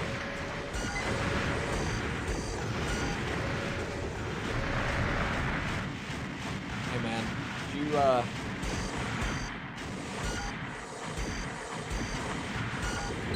There we go. I need to have more energy. I need to Enemy let unit that come detected back. near Gate 4. Destroy it immediately. Still in the red zone. Pop my way there. Oh, that's him. Why are you here? Stopping you. Ow. Ow. I have one too. Don't make me use it. You are too powerful. Oh. Modification is necessary. All right. Goodbye. Target of operation cleared. System switched to normal mode. Karasawa did its job. As always. This Gen 1 Karasawa is just balance. Perfectly balanced. It's a fair weapon for a fair game. Completely balanced. Am I in trouble again? Oh, I never... Oh, wait, no, this is new. Never mind. You've saved me once again. Please allow me to offer my humble thanks to you for your bravery. I've done some research on that mysterious MT, but so far I've only come up empty-handed. I thought I was at a dead end, but the AC that appeared this time was actually... was 9-ball, correct? I've decided to conduct more research along these lines. My understanding is that some bad blood exists between you and 9-ball. I will keep you informed if I should learn anything new. Alright. You were warned not to accept any direct requests without my approval. I am no longer acting as your contact. In fact, I'm cutting off all support to you. Good luck. You'll die soon enough. Okay. I don't need your support. I have a sponsor. I don't need you, Lena. I'll do it myself. Does that mean no missions until the end? Or no missions outside of like the ones that pop up from the sponsor, I think.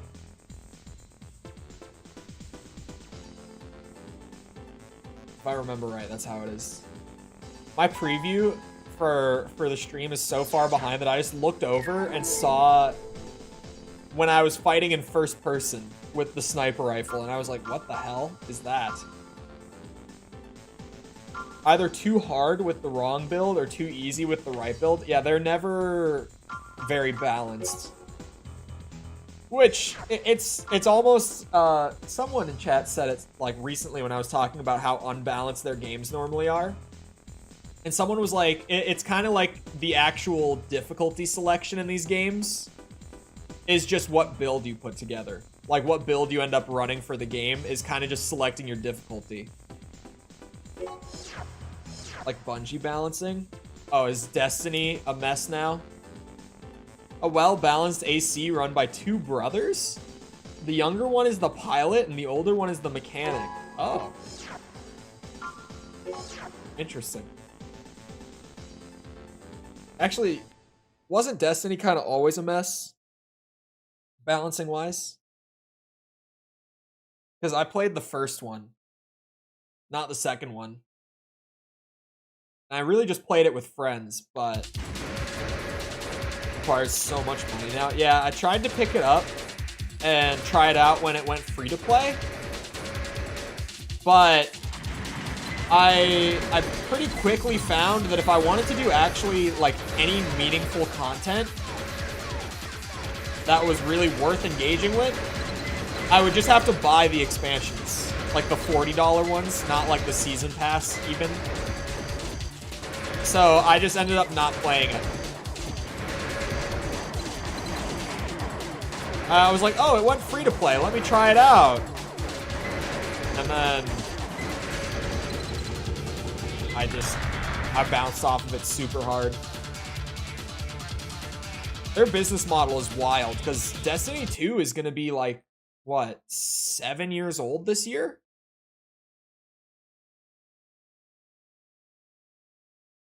Have to rebuy the expansions as well? What do you mean rebuy the expansions? Wait. You just mean like getting the new one the next year? In order to like continuously keep up with it, I guess? Because yeah, their business model is pretty wild to me. Because they released it as a premium title. Now it's free to play. But it wasn't for a long time. They did a premium title with a season pass and everything, like with day one DLC. And then just every year they're like, yeah, $40 expansion. $40 expansion. Boom, boom, boom, boom, boom. I think I spent 120 euros on Street Fighter 6? Or is SC6 actually something different? SC, trying to think. I'm assuming typo. In order to keep certain pieces of content from different DLCs, you have to buy that expansion again? What? You have to... Wait. I've never heard about this. Slow down. Slow down. I need... Oh, Soul Calibur.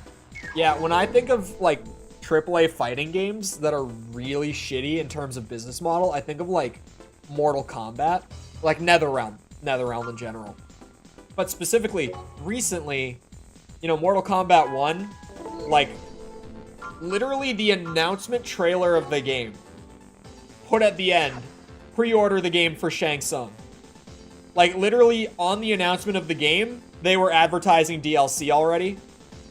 And then the game comes out, and sure enough, like, you know, I pre-ordered the game, so it's like, I had Shang Tsung, I had my day one DLC, but then, immediately, I'm playing story on day one, and Ermac pops up, and is fighting me. Like, I'm fighting against Ermac on day one of the game, and Ermac is on the fighting pass, like the fighter's pass for the DLC, which you have to buy for... How much? Hold on. How much?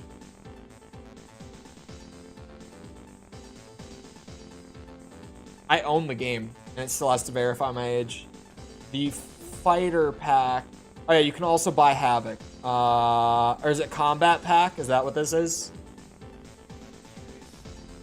It's $40. It's not letting me open it for some reason. Oh, now it's open. It was just taking ages. Hold on, let me actually just stay here. Yeah. The Cameo Unlock Pack, I didn't know this was a thing. So if you haven't played Mortal Kombat 1, or if you don't know what it is, or like gameplay-wise, there's a bunch of... It's an assist fighting game where you have your main character that you play as, and then you have a cameo character, it's called in this game. And it's like your support character that gets you like a few different buttons with them. And in the game, there's a few that you have to like level up to... you have to level up your account by playing online to unlock some of these cameo fighters. And apparently they just have a thing in here where it's like $20.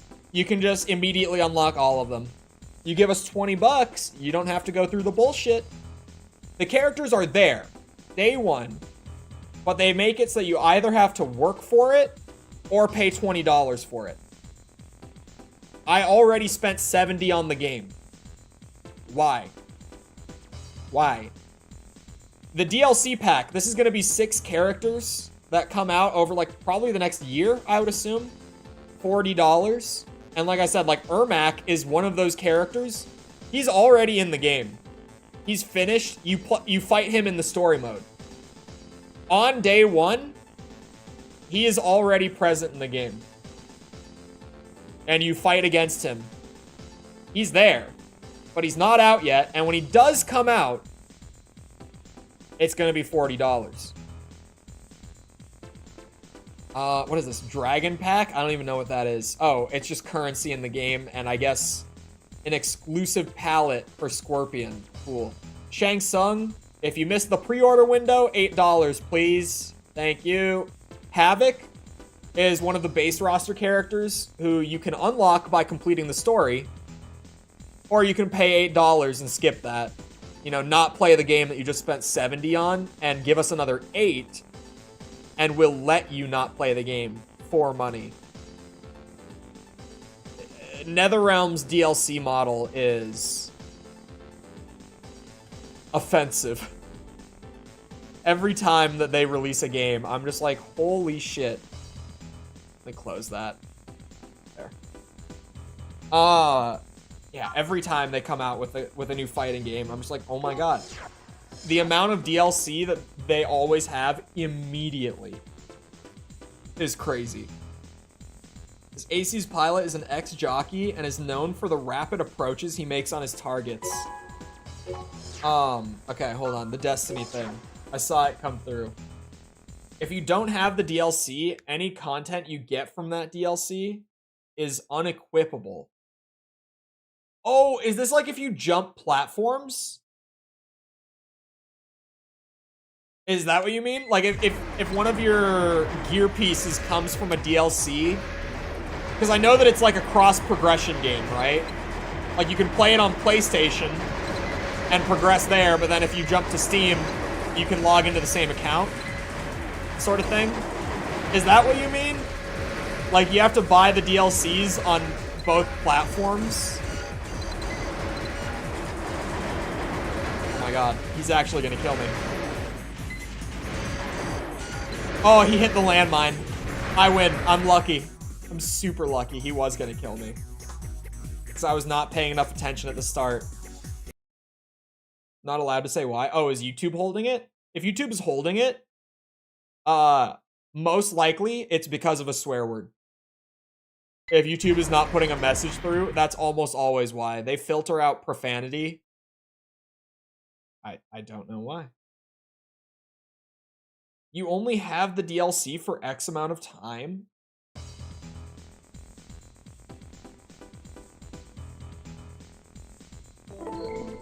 Bro, what?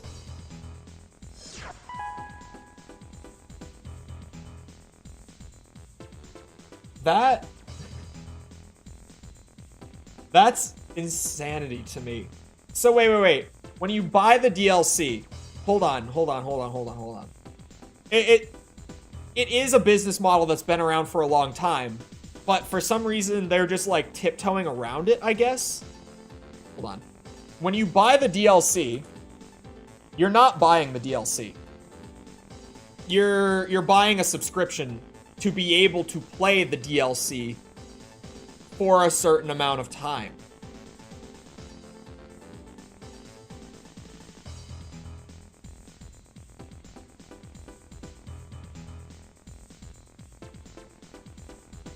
This is the DLC itself. I didn't know that they jumped up to $50 either.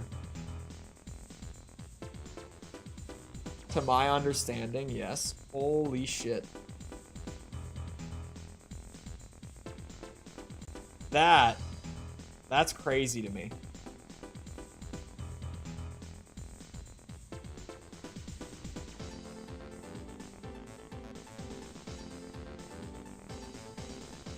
Wait. What?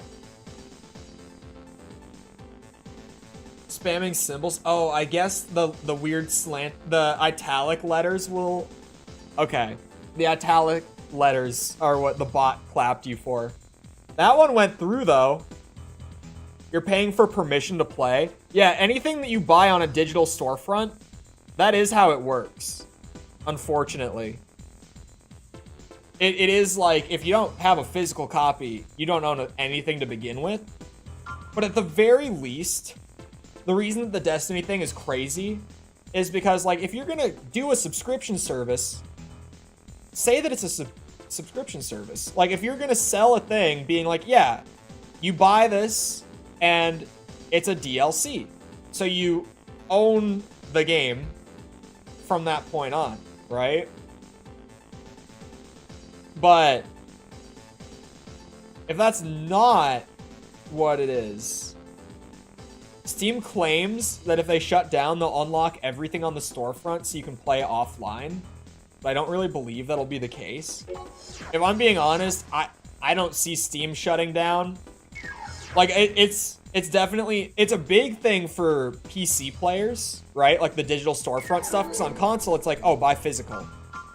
On PC, it's like, most PCs don't even have a disk drive in them. So, and then, even then, most PC games never even have a physical, like, disc made for them. Like, if you want to, hold on, does Mortal Kombat have? I doubt it. Does Mortal Kombat 1 have a PC disc? It does not. It does not. I had to see if I could find it. It doesn't exist. Yeah, it's like, everything just goes through digital storefronts. On PC, especially.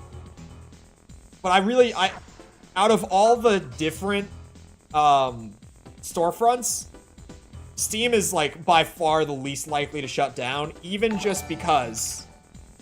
Hold on. I guess I haven't really been using Steam charts on this new PC. Alex, thank you for the sub. I appreciate it.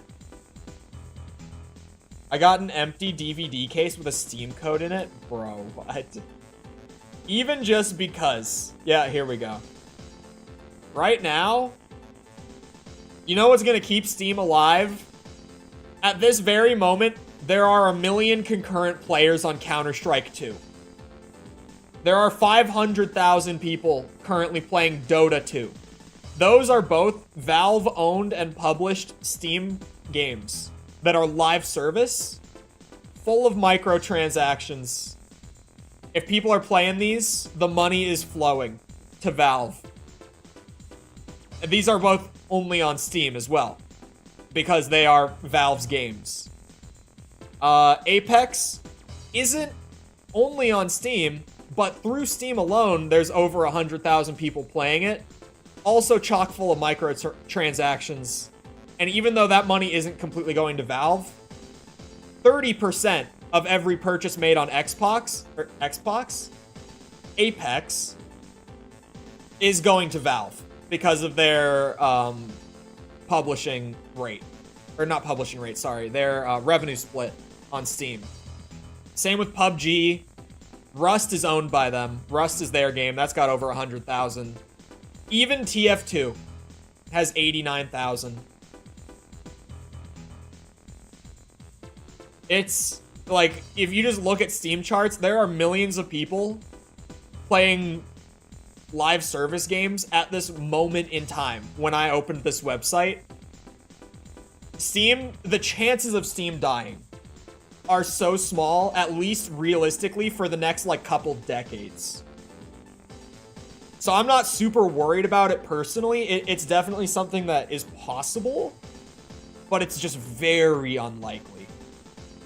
Like, the chance of them shutting down in the next couple decades is maybe, like... I mean, it's single-digit %, and it's probably on the lower end. It's maybe, like, 4% chance that they shut down in, like, the next 20 years. Because what's going to stop Steam? If you overthrow Steam, like, if Steam were to not be the dominant gaming platform for PC, what would have to happen is another vendor would have to come out with a product that is so significantly better than Steam that it would force, or not force, but it would convince the vast majority of Steam users to migrate over to it. It's so unlikely that it happens, because everyone, even if a better product comes out, unless it's like better by a large margin, everyone's just going to stick to Steam. Because all your games are on Steam. Steam is still there. Games are still coming out on Steam, because publishers would be crazy to not put them on Steam. They do like, 6-month exclusivity with Epic, but they still go back to Steam.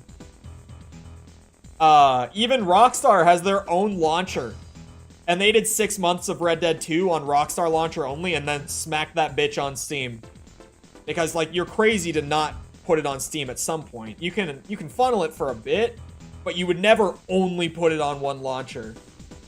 And exclude Steam at the very least. Anyway, with that rant out of the way, it's about that time.